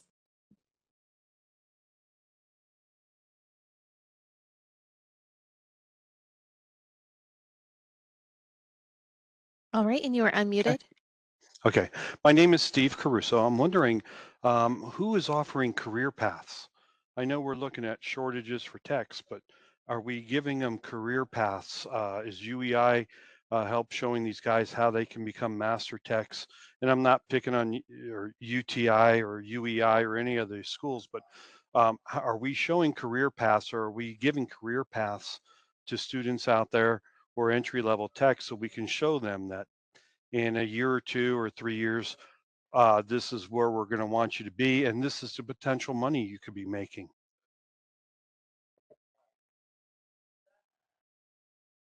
That's all I have as a question. I was just wondering if anybody had anything. I can offer a response if appropriate. Yes, we put you on the spot again, Tess. Go ahead. Not a worry. Very good question, and that is what it's all about. That's what we do on an everyday. The 65 employers that we have here today, that's exactly what they're doing, talking to our active students and groups, is talking about the various career paths. We also have a career services department, and that is their focus. And the pathways are endless and things that students didn't even necessarily understand as a possibility. So that is a significant component of what we do, not just delivering the curriculum, but opening the eyes. The student that comes in just kind of interested to do something with their hands, maybe with a vehicle, can turn into, I had no idea I was going to be working on EV forklifts with Crown Lift, or they don't know what that looks like. So it is absolutely our jobs to do that each and every day. We do classroom presentations at various points of the different types of things to be looking at. We have employers come make presentations. I mean, it's an everyday ongoing part of our program. So it's a very, very good question. Great, Tess. Thank you.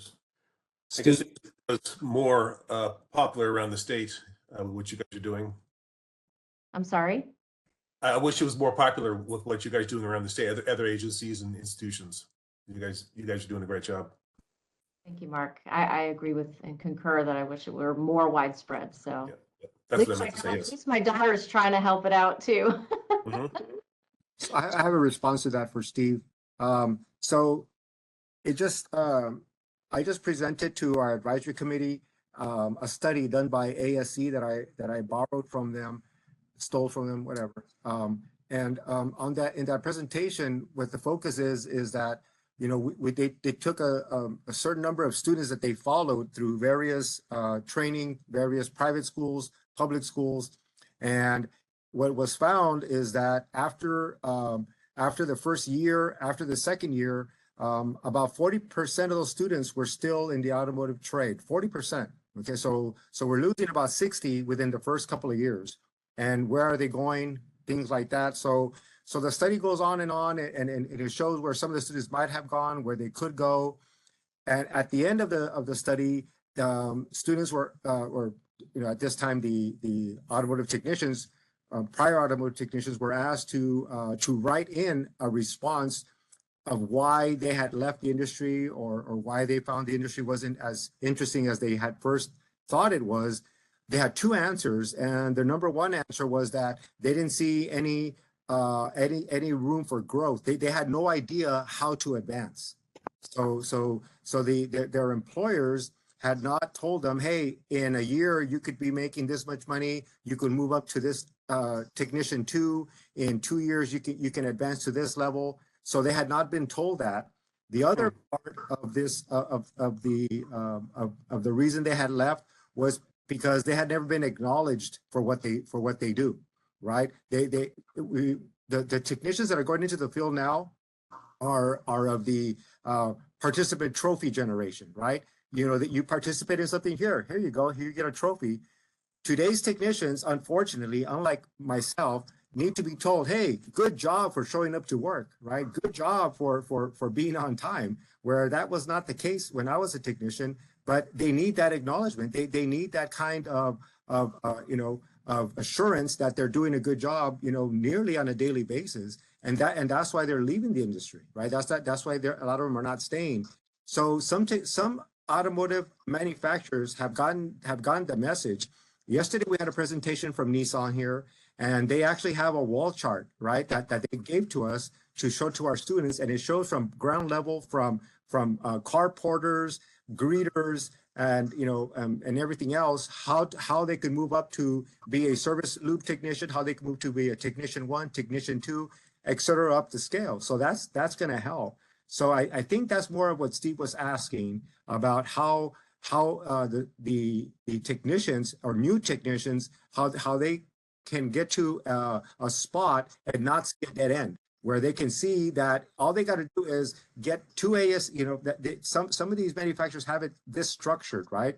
Where they get 2 ASEs and they do so many online modules, and they get to move up to, technician 1. After they're in technician 1 for, say, 6 months, get another couple of ASEs or do whatever else they have to do, they can move to technician 2, and then that increases their pay. That's what technicians or technicians going into the field today need to see. They need some assurance that they can move up. And how do they move up? They want to gain this and be able to say, hey, in 5 years, I can be a master technician and be making, 6 figures. And they also, again, they also need that acknowledgement that they're doing a good job, that, that they're showing up and like I said, they need that, that for this generation, they need to see that as to stay in the field. And it's not so much that the starting pay is not great. As long as they see a future, they'll stay. That's my input for that. Yeah, back to the perception problem. I think if you were to stop people on the street and ask them how much the upper end techs could make, they would never even guess it was in 6 figures. I also agree with all of your comments, Ruben, and that's one of the questions that when we go through mock interviews with our, the individuals coming up to graduation, that is one of the questions to ask. What is my path? Where will I be in 5 years? And much of the retention bonus component of the TRIP programs are very much that too. It's part of the pathing. It's at checkpoints, part of the retention for that employer. But the beauty of having employers come in and talk about it is for me to say it, I'm potentially out of compliance, right? Because it's, we send everybody to BLS and be compliant, but an employer can come in and say, hey, I'm so-and-so with such and such. I actually am a UTI grad from 1985, and here's what I've done, and here's where I'm at today, and I bought a house in 5 years after I graduated, and this is how I did it, and this is how those are the employer partners that you can see the eyes of the students. And, I couldn't agree with you more. The Gen Zs are instant gratification.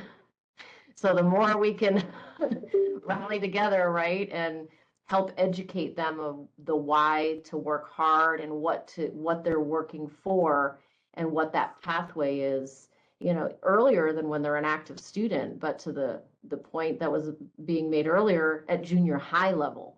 That's really where you'd start it to rectify the demand issues that we're seeing. And, UTI is doing that, but we can only touch so many, right? To Mr. Gallo's point earlier, it has to be a change of mindset across the board. And, I was very proud of my daughter to get that email from her teacher saying, I stand corrected. Your daughter set me straight, and we are going to look at the trades now. So it's going to take one at a time. So I really agree with what you said, Ruben. Thank you. Yeah, there's a lot of forces working against us, that's for sure, unfortunately. Any more comments from the panel? Craig Johnson has his hand up. Yes, thank you. This is Craig Johnson. The elephant in the room here, in my opinion, is the shops where they end up at. And, I think there needs to be discussion here, and I'm the shop. But in my area, I'm in Roland Heights, there's many shops, and there's not a shop around me that I'd send my mother to. And I belong to ASCCA, and I belong to a local chapter, and a new member wanted to join. And they have to someone's got to go out and look at the shop. So I did. And nice shop, has a used car lot, has 4 techs. And I walked in there, looks pretty well equipped. And we went back in his office, and the gentleman said, can I ask you a question? I said, sure. And he goes, what do you pay your techs? And I go, well, I have 2 A techs, and I pay them north of 40 an hour plus benefits. And he goes, do you have any trainees? And I said, you have one. He's been with me a year, and he's at $28 an hour. He goes, wow. And then he proceeded to tell me that we were talking about scanners and how it's hard to keep all the scan tools updated. And he says, what I do is I pay my guys a little bit extra, and I make them supply all the scanners, but I update them. And I said, well, can you tell me what you pay your techs? And he says, I pay them $2,500 a month. And so what happened was his service writer heard me, and the techs got a hold of it, of what the pay was at my shop, and they like had a mutiny of the bounty at this shop. You know, and I'm sorry I'm getting long-winded on this topic, but you know, we as shops, independent shops, need to tool up, spend, get good, you know, people. Otherwise, who would want to leave a nice college, you know, UTI or Citrus in my area, or Rio Hondo is a great college, to go work for some guy that doesn't have his you know what together? And you know, we all talk about what needs to happen, but they all end up at a shop or at the dealer, and the dealer is better at getting them in and promising them pay. And whether that happens or not, a lot of times they end up at the independent shop. And you know, I would like to see, not on this thread right now, but maybe on our next meeting, a discussion about that, the shop, where these guys and gals end up at, and the professionalism that needs to be there. Thank you, and I'm sorry if I rambled and went off topic. No, you're fine. And I personally just don't know how to combat that. Janelle, let's make a note of that and maybe add it to our next meeting. Thank you.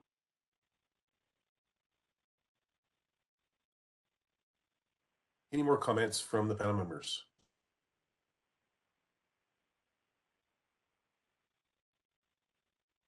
Okay, I think we can move on then. Right, Janelle, your turn. Hi, everyone. I'm Janelle from the Hardware Certification in Schools Unit. I'm going to basically show you how you can take your inspector update training for those that are licensed as a current inspector. We've kind of streamlined the process to make everything easy now. We do still use the RISE platform to host the training.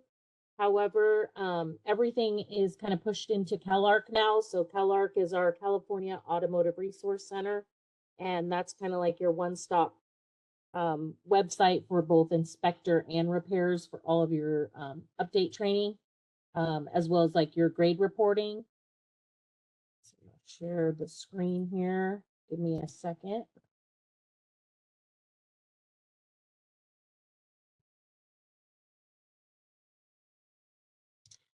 Okay.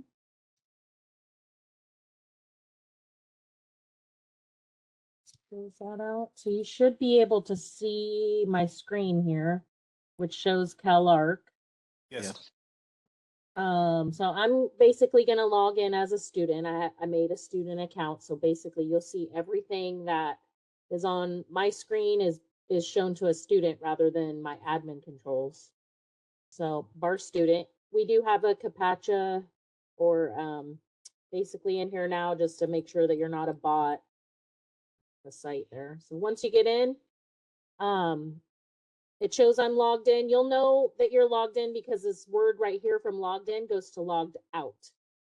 You can always click manage account and that'll bring up your profile data. But basically the main page of the website, we put update training right there in the front page. So you basically will click that update training link. If you do see this, it'll say log into CalArc, right? And you're like, but I already logged in. It shows you're logged in. But then immediately, if you have a bullet point right here, it says, attention, your account is missing the necessary license information. What that means is that your profile has not been verified. So what that means is either you are now a licensed new inspector and you just got a license. So you're now renewing, it's been 2 years since you've had your license. And now you're completing training, but your CalArc account does not have your license number in there. Without your license number in your account, your bar certified instructors are not going to be able to find you on their list of students in the whole site. So they will not be able to find you and add you to a course until you basically verify your account by entering that. So it's going to force you to click that button, right? And I'm just going to enter just a random number here. And then it'll ask for a last four of your social. I'm just going to put a number in there as well. And then once that happens, in this case, you know, I didn't enter it right. So it's going to say, if it's not right, it's going to populate this error saying like the information provided is not correct.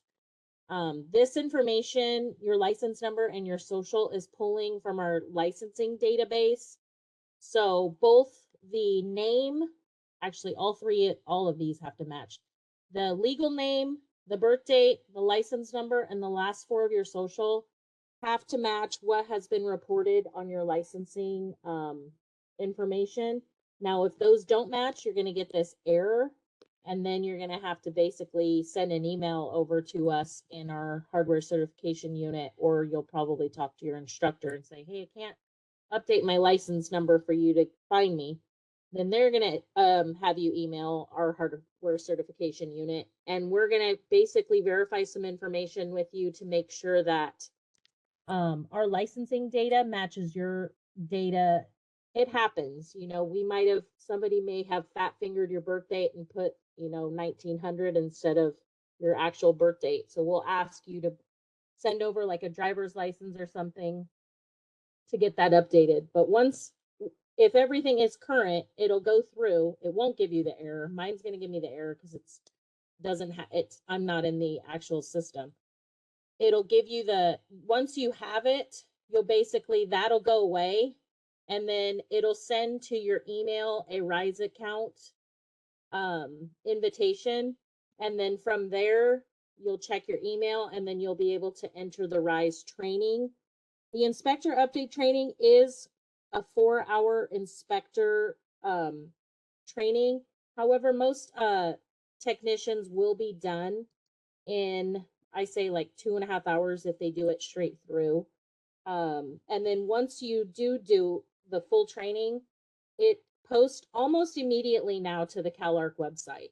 So before, we used to have it where if you took the training on a Thursday, your results weren't posted until the following Tuesday after you completed it.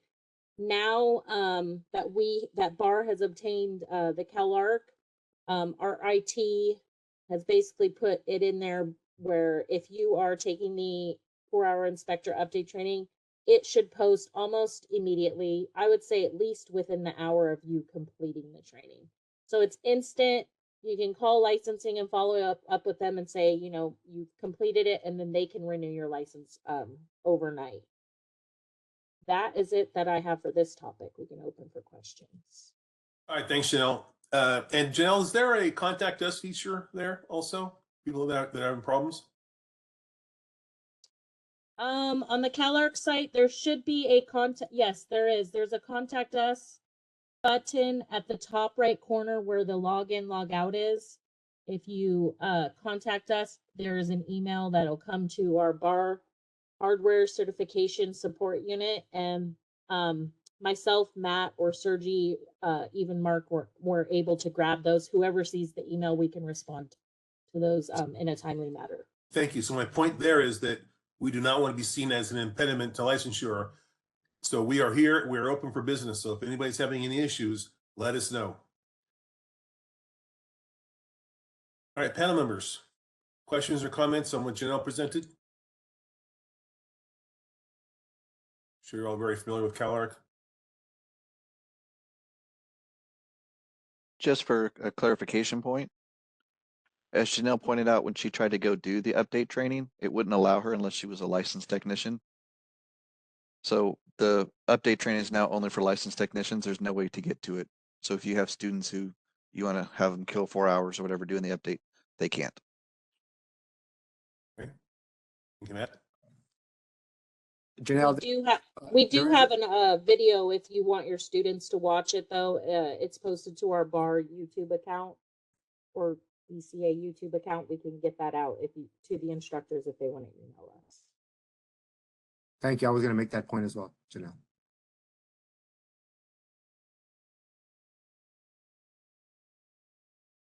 Members, questions, comments? Moderator, please open it up to the public. This is the moderator, and at the direction of the advisory group, I have opened up the Q&A feature for public comment. Members of the public, if you would like to make a comment on this item, please click the Q&A icon located at the bottom right-hand corner of your WebEx screen, or use the raise hand function. And it looks like we have a request from Steve Caruso. And Steve, once again, you'll be given 5 minutes to speak and a 30-second warning. Please click the unmute me button when the prompt appears on your device. Hi, Janelle. This is Steve Caruso. You did an excellent job on that. When you do your YouTube video, is it the same format? Is it a speaking format on the background, or are you just doing slides and no voiceovers? It's still slides and voiceovers. It's basically the same training. There's just no test at the end. Okay, excellent. The presentation that you just showed us on how to do that, I am constantly getting people that are not being able to go in there or they don't understand. What you just showed us was an extremely helpful little video or teaching information. Is that available for us to send an email out to students? Because I've tried to teach people, walk them through it, and they just don't seem to get it. But you made it foolproof and spot on. I would love to show that to students that are not getting it because it was that good. That's all I have. Thank you. Yeah, that's a good note, Steve. We can I can definitely put a video. This recording for the whole meeting is also going to be on there, but I don't want your students to watch 2 hours and 20 minutes just to get to that little clip it. So we can definitely look at making a possible video for something like that, because it is something that a lot of instructors are saying, hey, we can't find this student in the CalArc roster. What's going on? So I'll take a note for that. Yep, Steve, we will make that. We have that talent in-house now to make videos. We've made quite a few. Matt's going to show one he made on biometrics in a little bit. So thank you. We will definitely take care of that. Any other hands up from the general public? This is the moderator. Appears there are no further requests for public comment. Would you like me to close that Q&A panel? I'll say yes, then somebody will probably raise their hand, but yes, please go ahead.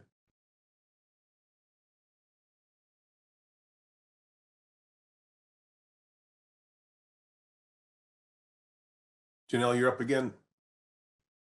All right, so this topic specifically is going to be on our certified institutions as well as our certified instructors, how they renew. Most of you have processed renewals, but if you haven't, there's a few schools that are basically coming back on board again since COVID. So they're finding out, hey, how do I get my school renewed, or how do I renew my instructor certification now that our school is reopening? We have put all of those resources on our Bureau website. I'm going to show you how to get there as well. So here on our Bureau website, if you type bar.ca.gov, that's going to be our main Bureau website. We're in industry, so you go to industry. We now have a link, certified training providers. Click that. And then over on the left, it says smog check training institutions and instructors, which is up here also. Certified institutions, your renewal application is going to be there. And instructors, your application is also going to be there under that link. And then remedial training providers, when that comes, that will also be there. So basically, in order to renew, they're going to complete the application, and then the application is going to be sent either snail mail. The application says you can mail it into our physical bar address in Rancho Cordova. The address is on the application, or you can scan PDF everything, and we welcome that. We actually would prefer that if you can scan it as a PDF and email it to our bar hardware certification unit. The email address for that is just bar, BAR, period, HCSU, and that's hardware certification and schools unit at dca.ca.gov. And basically, once that comes in, either the institution or the instructor application, they're time stamped. And the instructor application, I'm verifying that your ASEs are current, that your smog license has been also renewed. It's a benefit to renew that first. And then once those are processed, then you will be issued a certified instructor certificate. We are moving paperless, so the hope is to get those certificates loaded also to the CalArc, so that in the future in your profile you can just scroll down, and if you need to, you can just populate it that way, or you can print it from there. But the goal is to get that on the CalArc, and your extension dates will also populate on the CalArc so that you don't get locked out. The institution process, depending on your time frame of renewal, if you have not had a current audit within the last year, you may be due for an audit where basically a representative from BAR comes out and performs an equipment inspection at the school. And prior to that, we will give you the equipment checklist. We'll advise you to calibrate your bench and some other tips. Tim Wilson from our office sets that up. And then once the school is ready, they basically let Tim know, and then we can contract out the inspection. Janelle, can you repeat that address again? I don't see it, the one to scan and send everything in paperless. Oh, the email address? You can Yes. actually email, this address is for any concerns, not just for the application, but for any instructor, school-related issues, CalArc, anything regarding schools or instructors to our unit. The email is bar, BAR, .ca, or bar dot hscu at dca.ca.gov. And I believe we did add that to our application. So it's Okay. probably in the Okay. instructions on the first page. Yes, it is. I just double checked. Okay, great. Thank you. You're welcome. All right, panel members, any more questions or comments?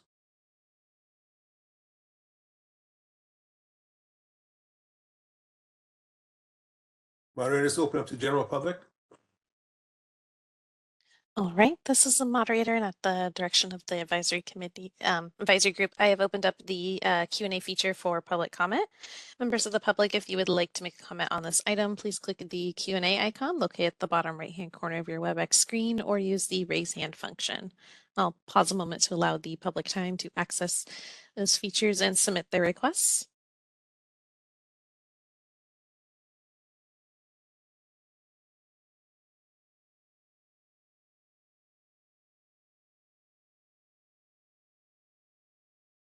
Right, and I have a request for comment from Sergi Suprin. And Sergi, you'll be given 5 minutes to speak and a 30-second warning. Please click the unmute me button when the prompt appears in your device.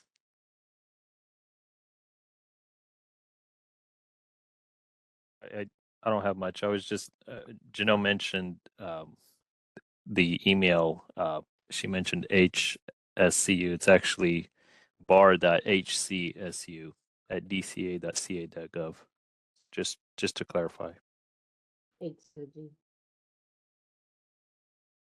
Hardware certification in schools unit. It's a mouthful. But it is on the application, so just it's on the top of the application. Thanks, Serge. And once you have that email address, you can email any of us anytime at that address. And Matt and I, Sergi, we all play this game. Who can get your email first and respond? Pretty good customer service. Would agree. Any more hands up? This is a moderator. Appears there are no further requests for public comment. Would you like me to close that Q&A panel?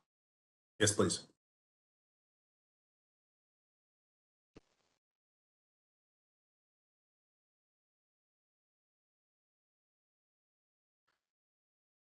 Okay, this agenda item is a bit of a duplicative of what Janelle just presented. And so we will get that video probably out on how to access CalArc in the next 2 weeks. Matt will do a voiceover and walk through screens. So we'll go straight to questions on this one, moderator.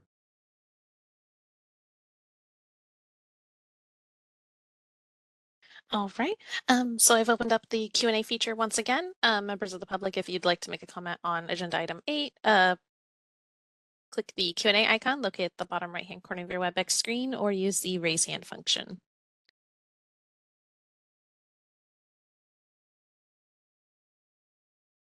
And I'll just say thanks again, Steve, for your comments.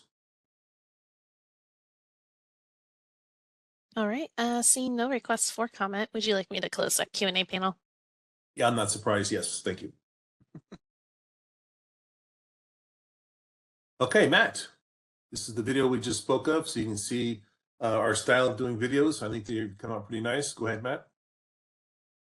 Okay, so with the implementation of the biometric palm vein scanner, I made a video of best practices because we were having some people that were having issues having their palm read by the OIS machine. So it's a short video of some of the problems we've seen and how to correct them.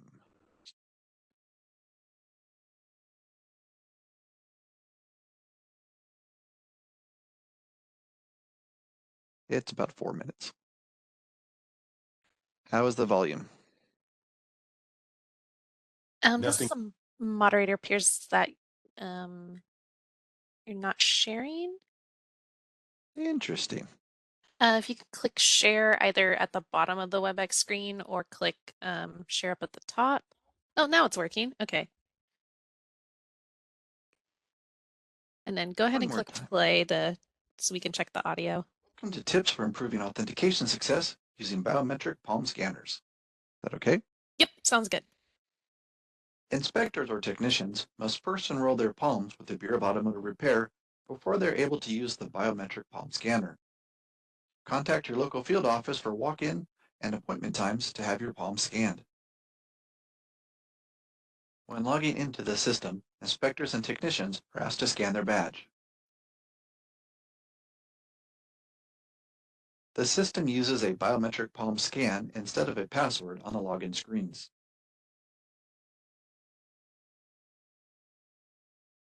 The system will display a graphic showing how to place your hand on the biometric palm scanner.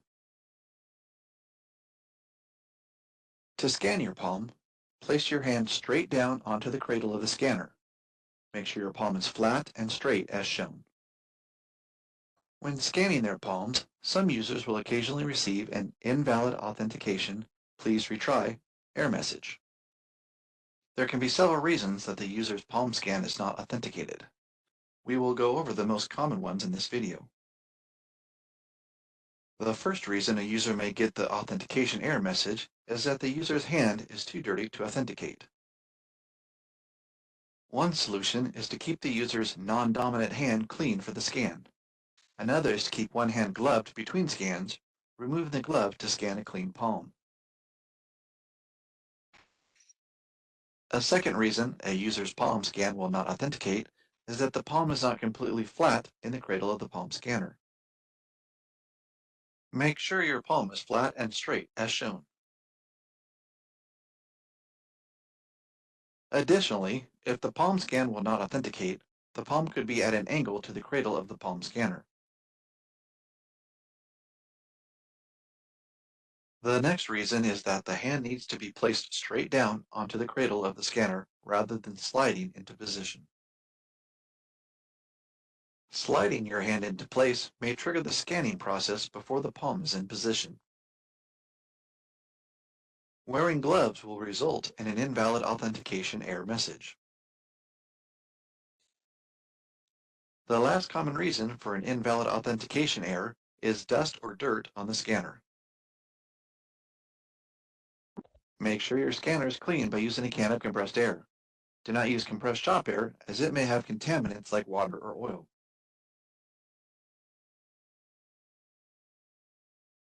Another way to clean the scanner sensor is to use a clean soft rag to wipe away any dirt or dust.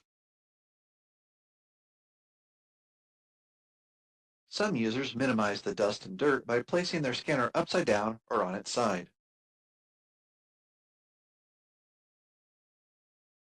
Some users place a clean rag over the scanner.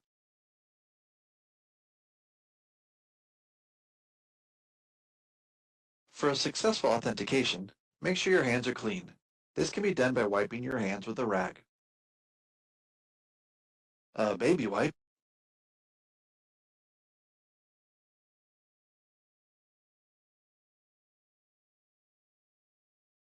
Or using a glove that is removed each time you scan your palm.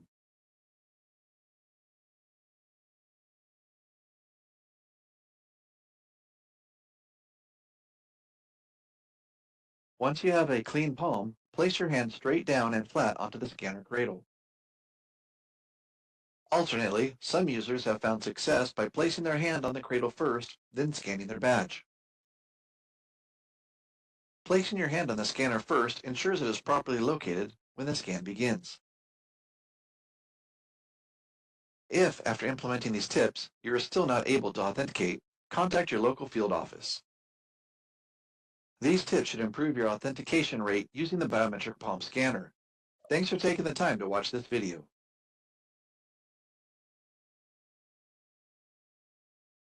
Well done, Matt. All right.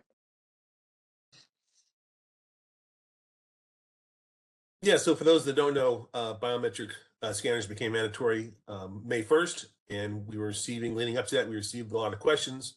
So the industry spoke, and we responded with this video, much like we will do with the CalArt access. So panel members, any questions or comments on what Matt presented? Just for a heads up, for schools are not required to have a biometric scanner because they don't work in the sandbox because your students aren't technicians. So we don't have them in the database. Good point. But you can show them the video so they can see the generals of how it works. It's not rocket science. Once they get to a shop, they place their hand on it instead of a password. Bud Rice here. I just wanted to make the same comment I had heard earlier with both Janelle and then with you, Mark. Great to have these little snippets that people can take and then take action on the issues that they're having and get their machines up and running and whatnot. Very nicely done. Thanks, Bud. Like I said, we do not want to be impediment to anything relative to smog check, certainly schools and training. So we are here. We're open for business. Let us know how we can help. Comment, as much as you guys already know this, implementing a hospital style scanner in a shop environment was a really bad idea. Massive complaints at the field level with technicians absolutely crazy with washing hands, using hand cream, going back to the bar to have their hand rescanned. You know, for just from a technician's, shop owner standpoint, it's for a low profit job, it's a lot of frustration to have to be able to use that hand scanner and fight with it over and over and over again. The video may help. Certainly dirt in the thing is a problem. A shop is not a clean environment. It's not a hospital. We knew that to begin with. It's just, it doesn't work very well. And there's hardly a tech out there that doesn't have a complaint. So I think you guys already know that, but thank you for the video. It'll help some. Thank you, Phil. Any more comments? I could have sworn I saw the exact opposite in the numbers. We're out of like 7,000 technicians. We only have like 150 that are having issues, and we're working on those. Yeah, maybe I only know the grumpy ones. Well, there is that too. The happy people aren't going to comment. Well, the other thing is those in my sphere are old, and we all have dry hands, and I think that might have something to do with it. I don't know, but the young guys maybe do better at it. So anyway, thank you for that, Mark. I'm happy to hear that. I obviously only have a limited cross section of technicians. You got a bigger sphere. Phil, just out of curiosity, I got to be honest with you. I haven't heard that complaint that you're saying, but I got my ears open now because I'm going to keep listening to see if I start hearing that. But is it okay? Can you tell us the kind of scanner you guys have, palm reader you guys have? I'm trying to figure out, is it a problem with that particular machine and we're using a different machine, or I'm trying to figure out. Because I'm not hearing that from my guys that they're having problems. There's only one approved palm vein scanner. Okay. Yeah, that's what I was going to say. There's only one that's available. Okay. So, Thank you. so I'm gonna listen though. I hear you, but I'm gonna listen to make sure that our guys aren't having that issue. The end of the video okay, did well, mention then, having your hand rescanned. So if you do have somebody who's just having a horrible time and they can't get it to work, it could be they didn't have a really good scan at the field office the first time. So it's we not can do that matching over again. because our database has a bad scan. That is an option. And that could be the case. I do know of one guy that said he went and got his hand rescanned and he had less trouble after that. There we So, you know, the Automotive Service Councils is made up of mostly old white men. And so it's not exactly a cross section, but when somebody posted a post on there about trouble with the palm reader, there was a chorus of echoing issues that 10 times later they finally got their hand to scan after washing their hand and rubbing hand cream on it and then trying it again. So yeah, dirty hands is a given though. I mean, that's the nature of the work that we do. Sure. I did have one of my guys had to go and have his scan done again the second time. Just one guy, and then his problems went away as well. So yeah, there might be something to this hand scanner in the beginning. Okay, thank you. All right, Phil and Bud, thank you very much. I think some of the issue people are having, because when we rolled this thing out, one of the things we did is during the beta testing, we actually did a lot of surveying of the people that were participating in it and trying to discover issues that they were having. Hand cleanliness was a big deal. But, you know, again, so there is a change in practice that people have to approach inspections where they have to keep cleaning their hand. And usually that could be easily done with a hand wipe if there's any issues at all. With regard to the baseline scans, those, we think the primary problem was when someone came in and they had some dirt on their hand. But as a percentage of the inspectors, it's a very small percent. It's less than 5% that had any issues whatsoever. And we've seen actually a lot of the feedback we were getting from the industry during the beta was a lot of the inspectors were actually really happy with it because it's so fast, especially once the passwords were required to get longer and more complex for the security requirements. So by and large, I think it's been really well received. And the problem it addresses, both in terms of unlicensed activity and fraud, being able to better identify people that are perpetrating fraud, they're both very serious problems that were effectively taking money out of the pockets of legitimate inspectors. So, you know, ideally, yeah, you don't have a solution like this in the shop environment, but given the magnitude of the problem we were facing, we had to do something pretty serious to address it. Garrett? Yes, sir. I'm really curious about Laurel's comments that they pulled the license of the shop because they had only a part-time technician. I didn't even know, is that in standards? That's, you know, I can't speak to that one because I'm not familiar with that one. In regulation, they are required to have inspectors there during their shop hours. And so like I said, that's not my area, but I know there is some authority in that area. All right, I was unaware of that. I know there's plenty of part-time guys that work two smog shops, you know, part-time one place and part-time another, but I did not know there was any reg that said there had to be a inspector there at all times. Yeah, and maybe we can have somebody talk to that more directly at the next meeting, because like I said, that's not my area of expertise. Yeah, Actually, the regulation reads that there must be a smog technician present anytime the shop is open for conducting smog. So if the shop is not, if the technician is not there from 8 to 5, they're only there from in the afternoon, then there needs to be a sign that says that this business conducts smog checks from 12 to 5, something like that. And the times whenever the shop is open for smog, there needs to be a technician there. That's the regulation. That makes sense. Yeah. Okay, thanks. One thing on that also, if the shop is a test and repair, they have to have a test and repair tech to keep their license as a working smog shop. Because what'll happen is they won't let them just do testing if they do not have a test and repair technician, because they know they're going to start doing repairs, minor repairs. And I've had a shop owner have his entire license pulled because of that. He lost his test and repair technician, and he couldn't, they pulled his whole smog license, even testing on that.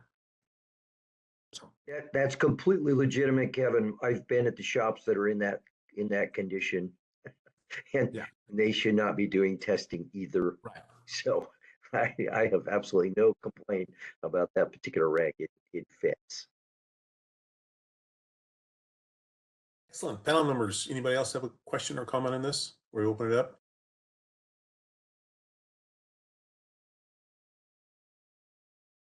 All right, moderator, please open it up to the general public. This is the moderator, and at the direction of the advisory group, I have opened up the Q&A feature for public comment. Members of the public, if you would like to make a comment on this item, please click the Q&A icon located at the bottom right-hand corner of your WebEx screen, or use the raise hand function. It looks like we have requests for comment from Steve Caruso. And Steve, you'll be given 5 minutes to speak and a 30-second warning. Please click the unmute me button when the prompt appears on your device. Here we go. This question's for Matt. Matt, you did a great job on the video. At the end of the video, you said we need to contact the bar or the field office if there's a problem. My question to you is, what is the field office going to do? Most likely suggest rescanning your hand. Okay. Or maybe talk you through, like, it's amazing how many times I've talked to people on the phone, and then once you talk them through, it's like, oh, that's how it works on all sorts of issues. Okay. I haven't heard of too many people since May 1st having to go to the field office and get rescanned and everything. It's been pretty well received. Okay, excellent. That's fine. On there, because when I hear that, I can automatically saying to myself, what are they going to do for me? If in the next time, or if there's a rewrite, hey, you may need to be rescanned, or we can help you walk you through your problem, may be helpful. So we know that may be added in towards the end, so we know what to expect, when we're calling in. All right, thank you for that. I see Dorothy has a question. Schools are not required to have a palm scanner because your students aren't technicians, so they're not in the database. Okay. If they try and sell you one, tell them you do not need one. Some manufacturers I hear may be selling you a package. Welcome. Welcome, Dorothy. Moderator, any more hands up? And it looks like we have a request for a comment from bar EAG 511. Okay. You'll be given 5 minutes to speak and a 30-second warning. Please click the unmute me button when the prompt appears on your device.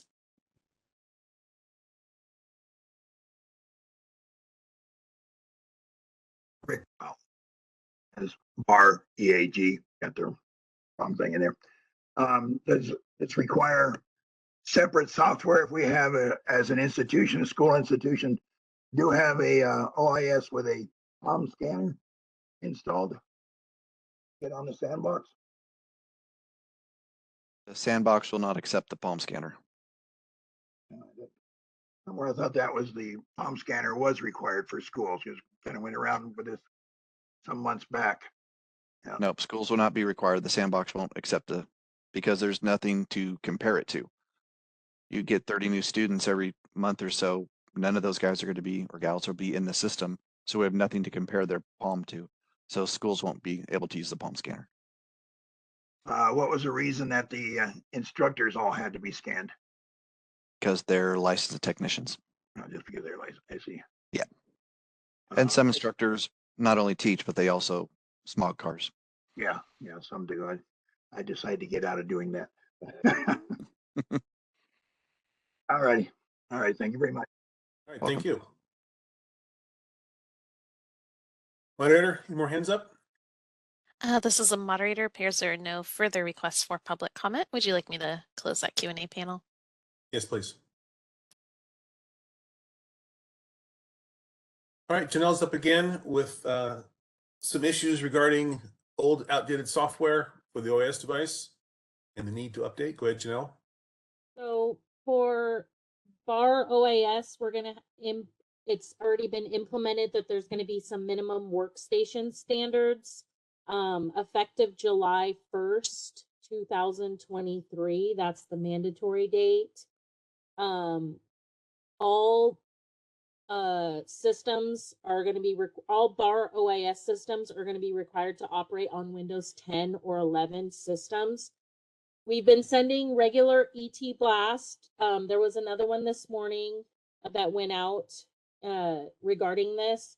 The ET blast basically references that Opus has now acquired A+. So people that are or stations that are running on A+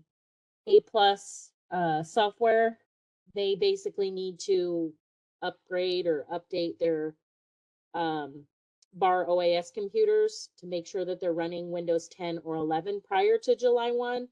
Otherwise, July 1st, you're not going to be able to do any bar OAS.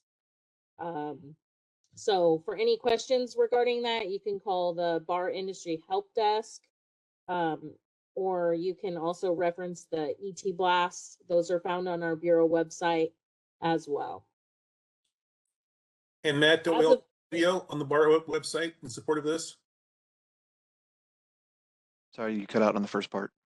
Do we not have a video on our Bar website that you made in support of this upgrading of software? Once you get a new computer, yes, how to download it for the industry, not for schools.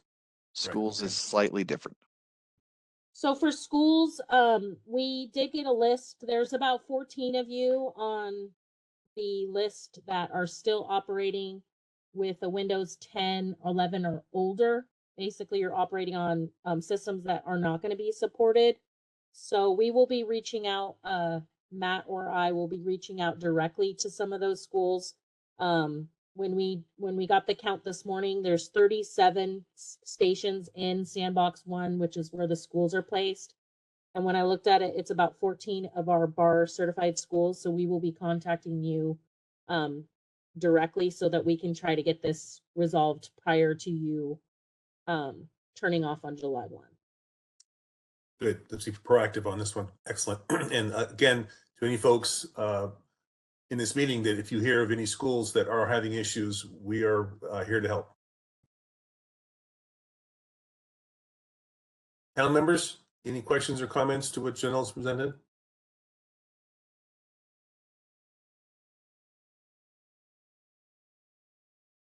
Moderator, please open it up to general public. This is the moderator, and at the direction of the advisory group, I have opened up the Q&A feature for public comment. Members of the public, if you would like to make a comment on this item, please click the Q&A icon located at the bottom right-hand corner of your WebEx screen or use the raise hand function. It looks like we have a request for comment from Dorothy Anderson. Dorothy, you'll be given 5 minutes to speak and a 30-second warning. Please click the unmute me button when the prompt appears on your device.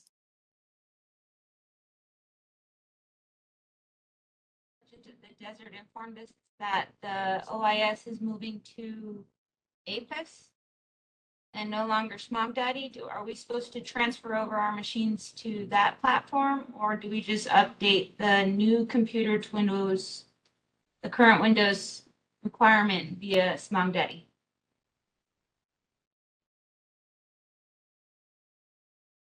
What's the answer to this one? The first part got cut out, but did you? Essentially, A+ has got out by Opus. They're still servicing those machines, so you would still reach out to whoever you normally reach out to at A+ and get your machine, not your dad, but your computer updated to Windows 10. The dad will still work. It's the computer itself. Windows 7, 8, and 8.1 haven't been updated or serviced by Microsoft, in some for years, some for 6 months. So we're pushing those away because we can't have security on those like we could on Windows 10, 11. So you'll just need to contact A+ and have them update your computer itself to 10 or 11. Thank you. Any more hands up? This is the moderator. Appears there are no further requests for public comment. Would you like me to close that Q&A panel? Yes, please. All right, up next is Matthew Gibson, and he is the project manager for the AB 471 update. Matt, go ahead. Thanks, Mark. I was trying to get my video to start. There we go. So as Mark said, I'm Matthew Gibson, I'm program manager in BAR's executive office, and I'm here to give an update where we are in implementing the provisions of Assembly Bill 471. So just a little bit on AB 471 before I go to the next slide. It was signed the law by Governor Newsom in September of 2021. It created an informal appeal process for ARD citations that didn't previously exist, and also created a 3-person citation review panel to hear those informal appeals. It creates a remedial training process to prevent disclosure of citations. It sets a requirement to accept educational certifications on the ARD application, and it also creates a new vehicle safety systems inspection program. All right, can you get the next slide? Thank you, Zach. So related to ARD citation and remedial training and on the regulations, on March 7th, we sent the regulation text and final phase documents to the Office of Administrative Law and the Department of Finance. On April 14th, Department of Finance signed off on the regulation package. And on April 19th, OAL, or Office of Administrative Law, requested a correction requiring an additional 15-day comment period. That comment period started on April 24th. It ended on May 9th.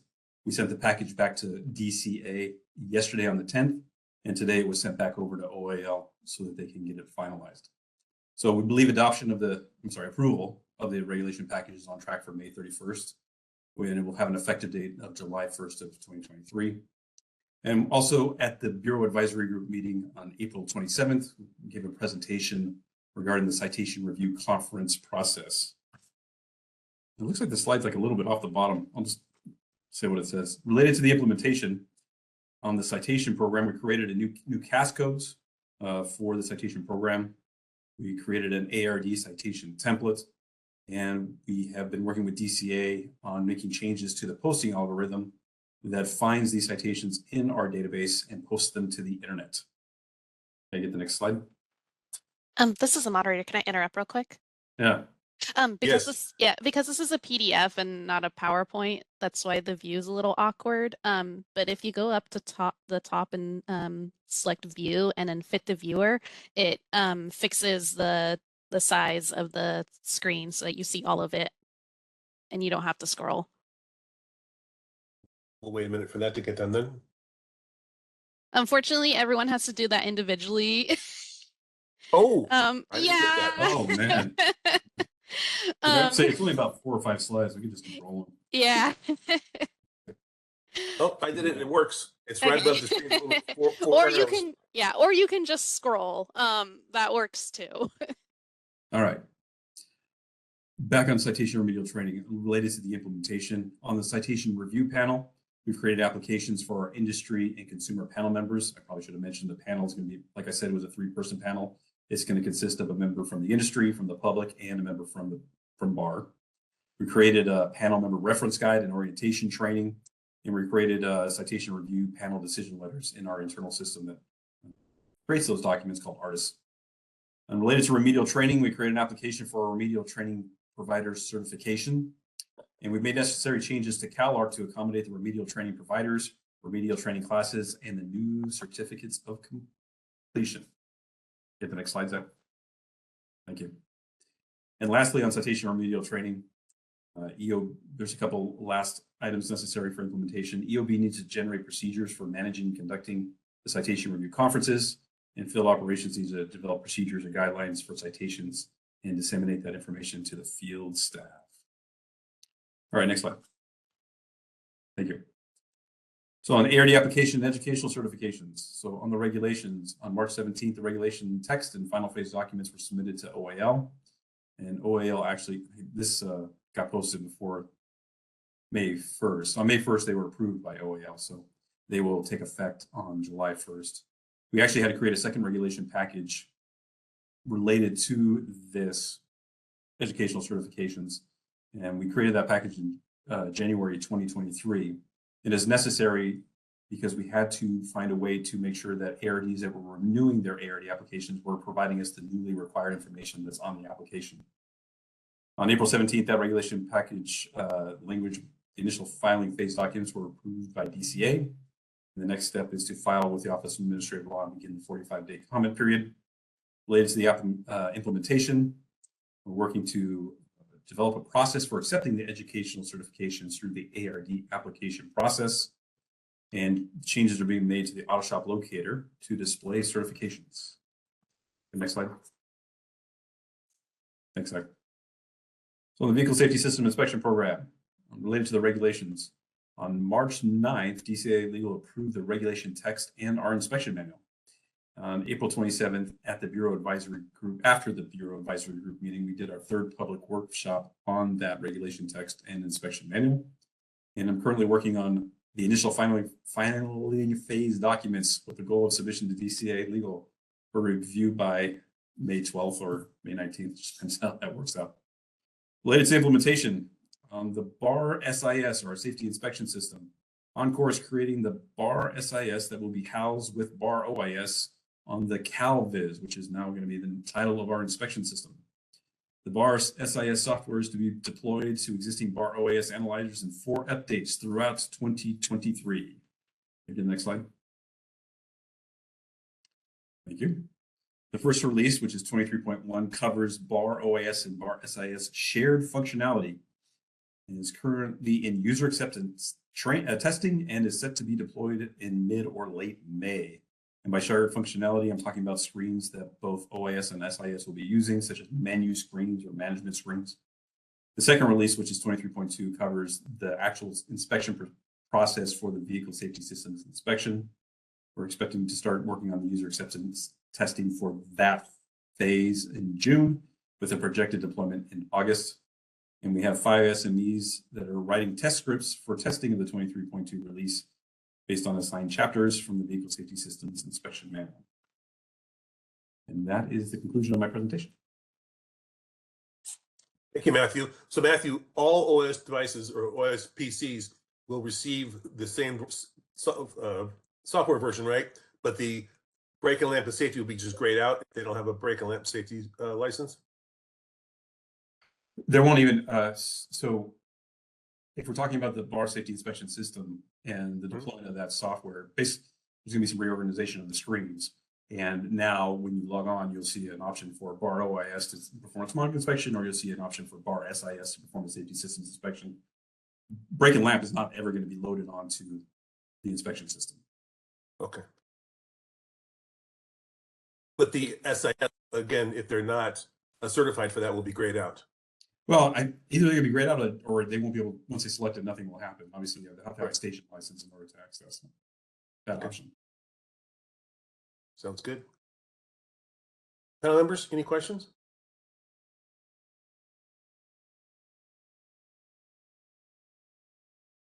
Hearing none, moderator, please open up to general public. All right, this is the moderator, and at the direction of the advisory group, I have opened up the Q&A feature for public comment. Members of the public, if you would like to make a comment on this item, please click the Q&A icon located at the bottom right-hand corner of your WebEx screen, or use the raise hand function. I'll pause a moment to allow the public time to access these features and submit their requests.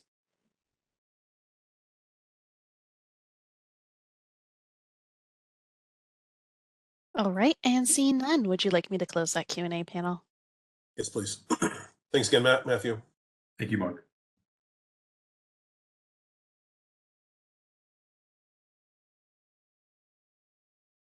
Okay, I'm up next, so I will attempt to share my screen.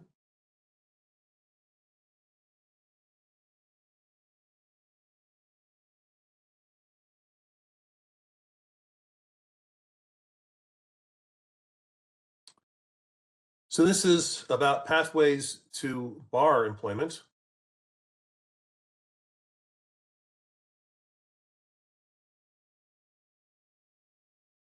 My screen showing? Oh, now it is. Okay, thank you.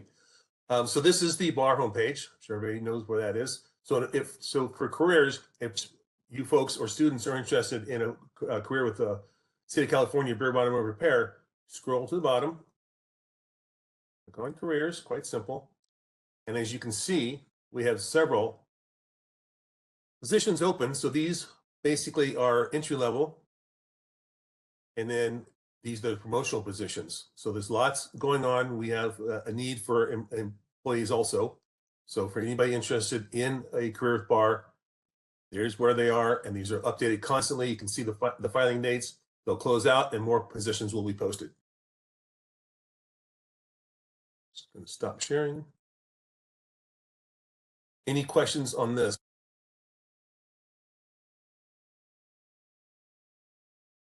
Yeah, Mark, I just wanted to confirm that the compensation band is better than In-N-Out Burger, correct? I just wanted to make sure that, you know. Yes, Just it checking. is. Okay, yeah, okay. I'm sorry, I couldn't resist. Yep.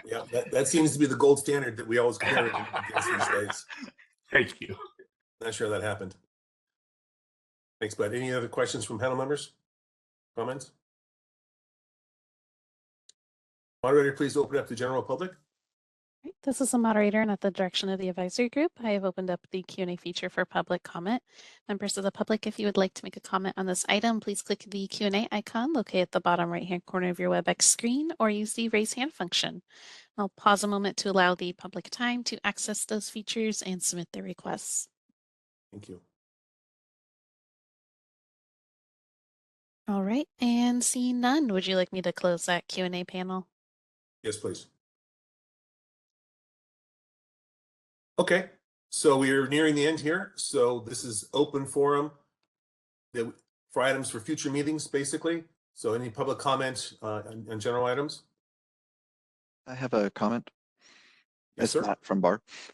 On the CalArc thing that Janelle did, I don't recall that we got to it, but if you have a student who has put in their date of birth and last four of their social, and they know they typed it right 7 times and it's still not working, chances are there's something in the state database that doesn't match up. Have them contact us. Good point. So And it's working as planned. We State- want it to fix the database, so that will cause it to happen. Yeah, we're cleaning up our data, obviously, on our side. And there was some fat fingered data way back when. And so Matt and Janelle are here to fix that. So those problems no longer exist for students and folks. Thank you, Matt. All right. Any questions? All right, moderator, please open up to the general public. All right, this is the moderator, and at the direction of the advisory group, I have opened up the Q&A feature for public comment. Members of the public, if you would like to make a comment for items not on the agenda, please click the Q&A icon located at the bottom right-hand corner of your WebEx screen, or use the raise hand function. It looks like we have a couple requests for comments, so I'll go in the order they were received. We have Christina Kubrin, and Christina, you'll be given 5 minutes to speak and a 30-second warning. Please click the unmute me button when the prompt appears on your device.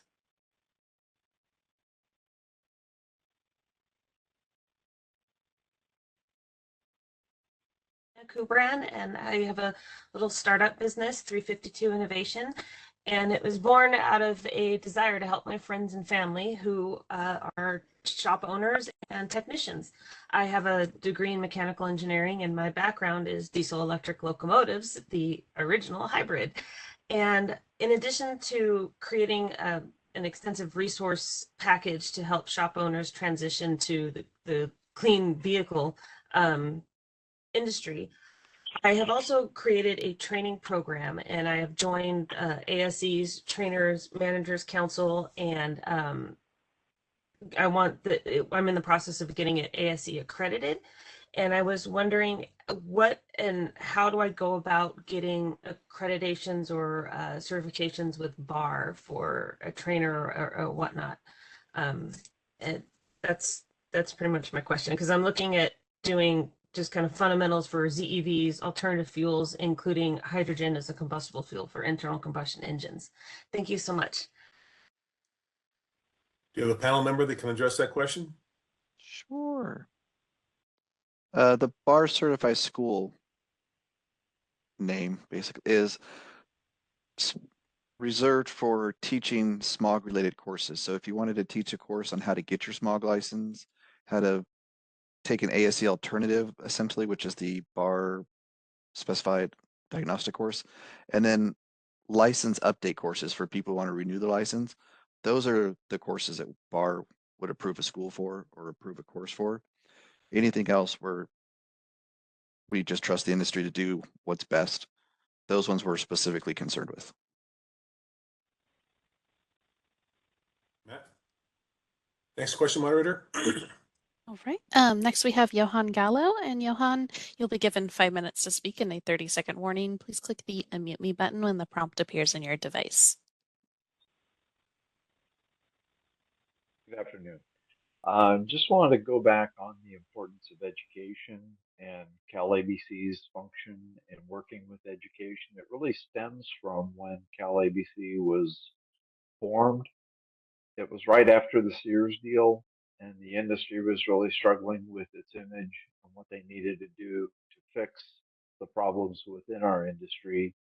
And most importantly, what was born out of that was the National Association of Attorneys General's report, where all attorney generals had gathered and worked on this issue with automotive repair, automotive fraud, and what really was the issue in the automotive repair industry and how are they going to fix it. While fraud was a problem in the study that was conducted, a bigger problem stemmed from the lack of competency in technicians' ability to fix the vehicle. Now you can imagine that was back in 1992. I believe the report was published around 1996 when they finally finished it. But Tony Calabrese was one of the ones that worked with it. We were involved with a lot of different attorney generals.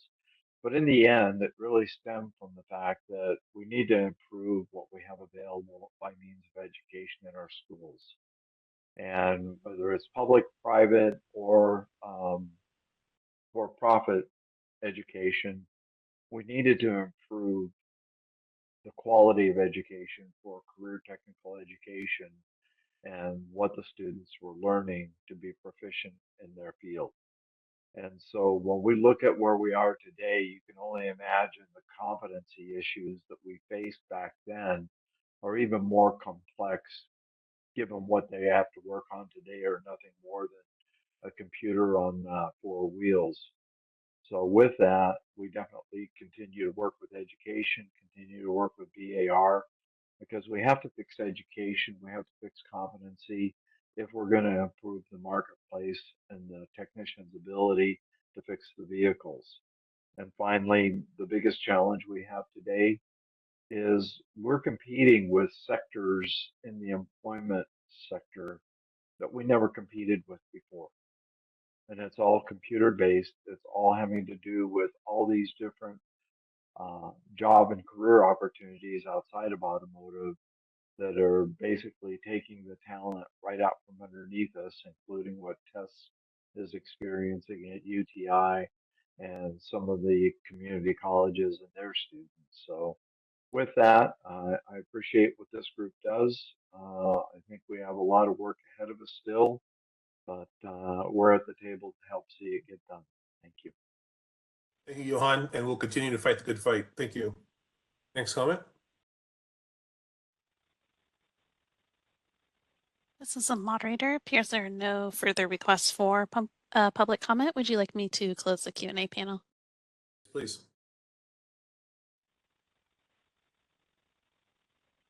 So thank you to all that attended, to the general public. Certainly thank you to our panel members and BAR staff. And Sarah, thank you to you. As you can see, this is a much needed meeting, and we went through 3+ hours here. Excellent stuff.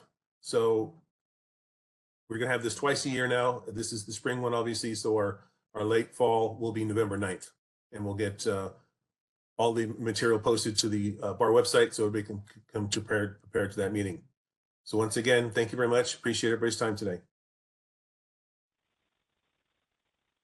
Thank you for your time today, Mark. Appreciate it. Yeah, thank you.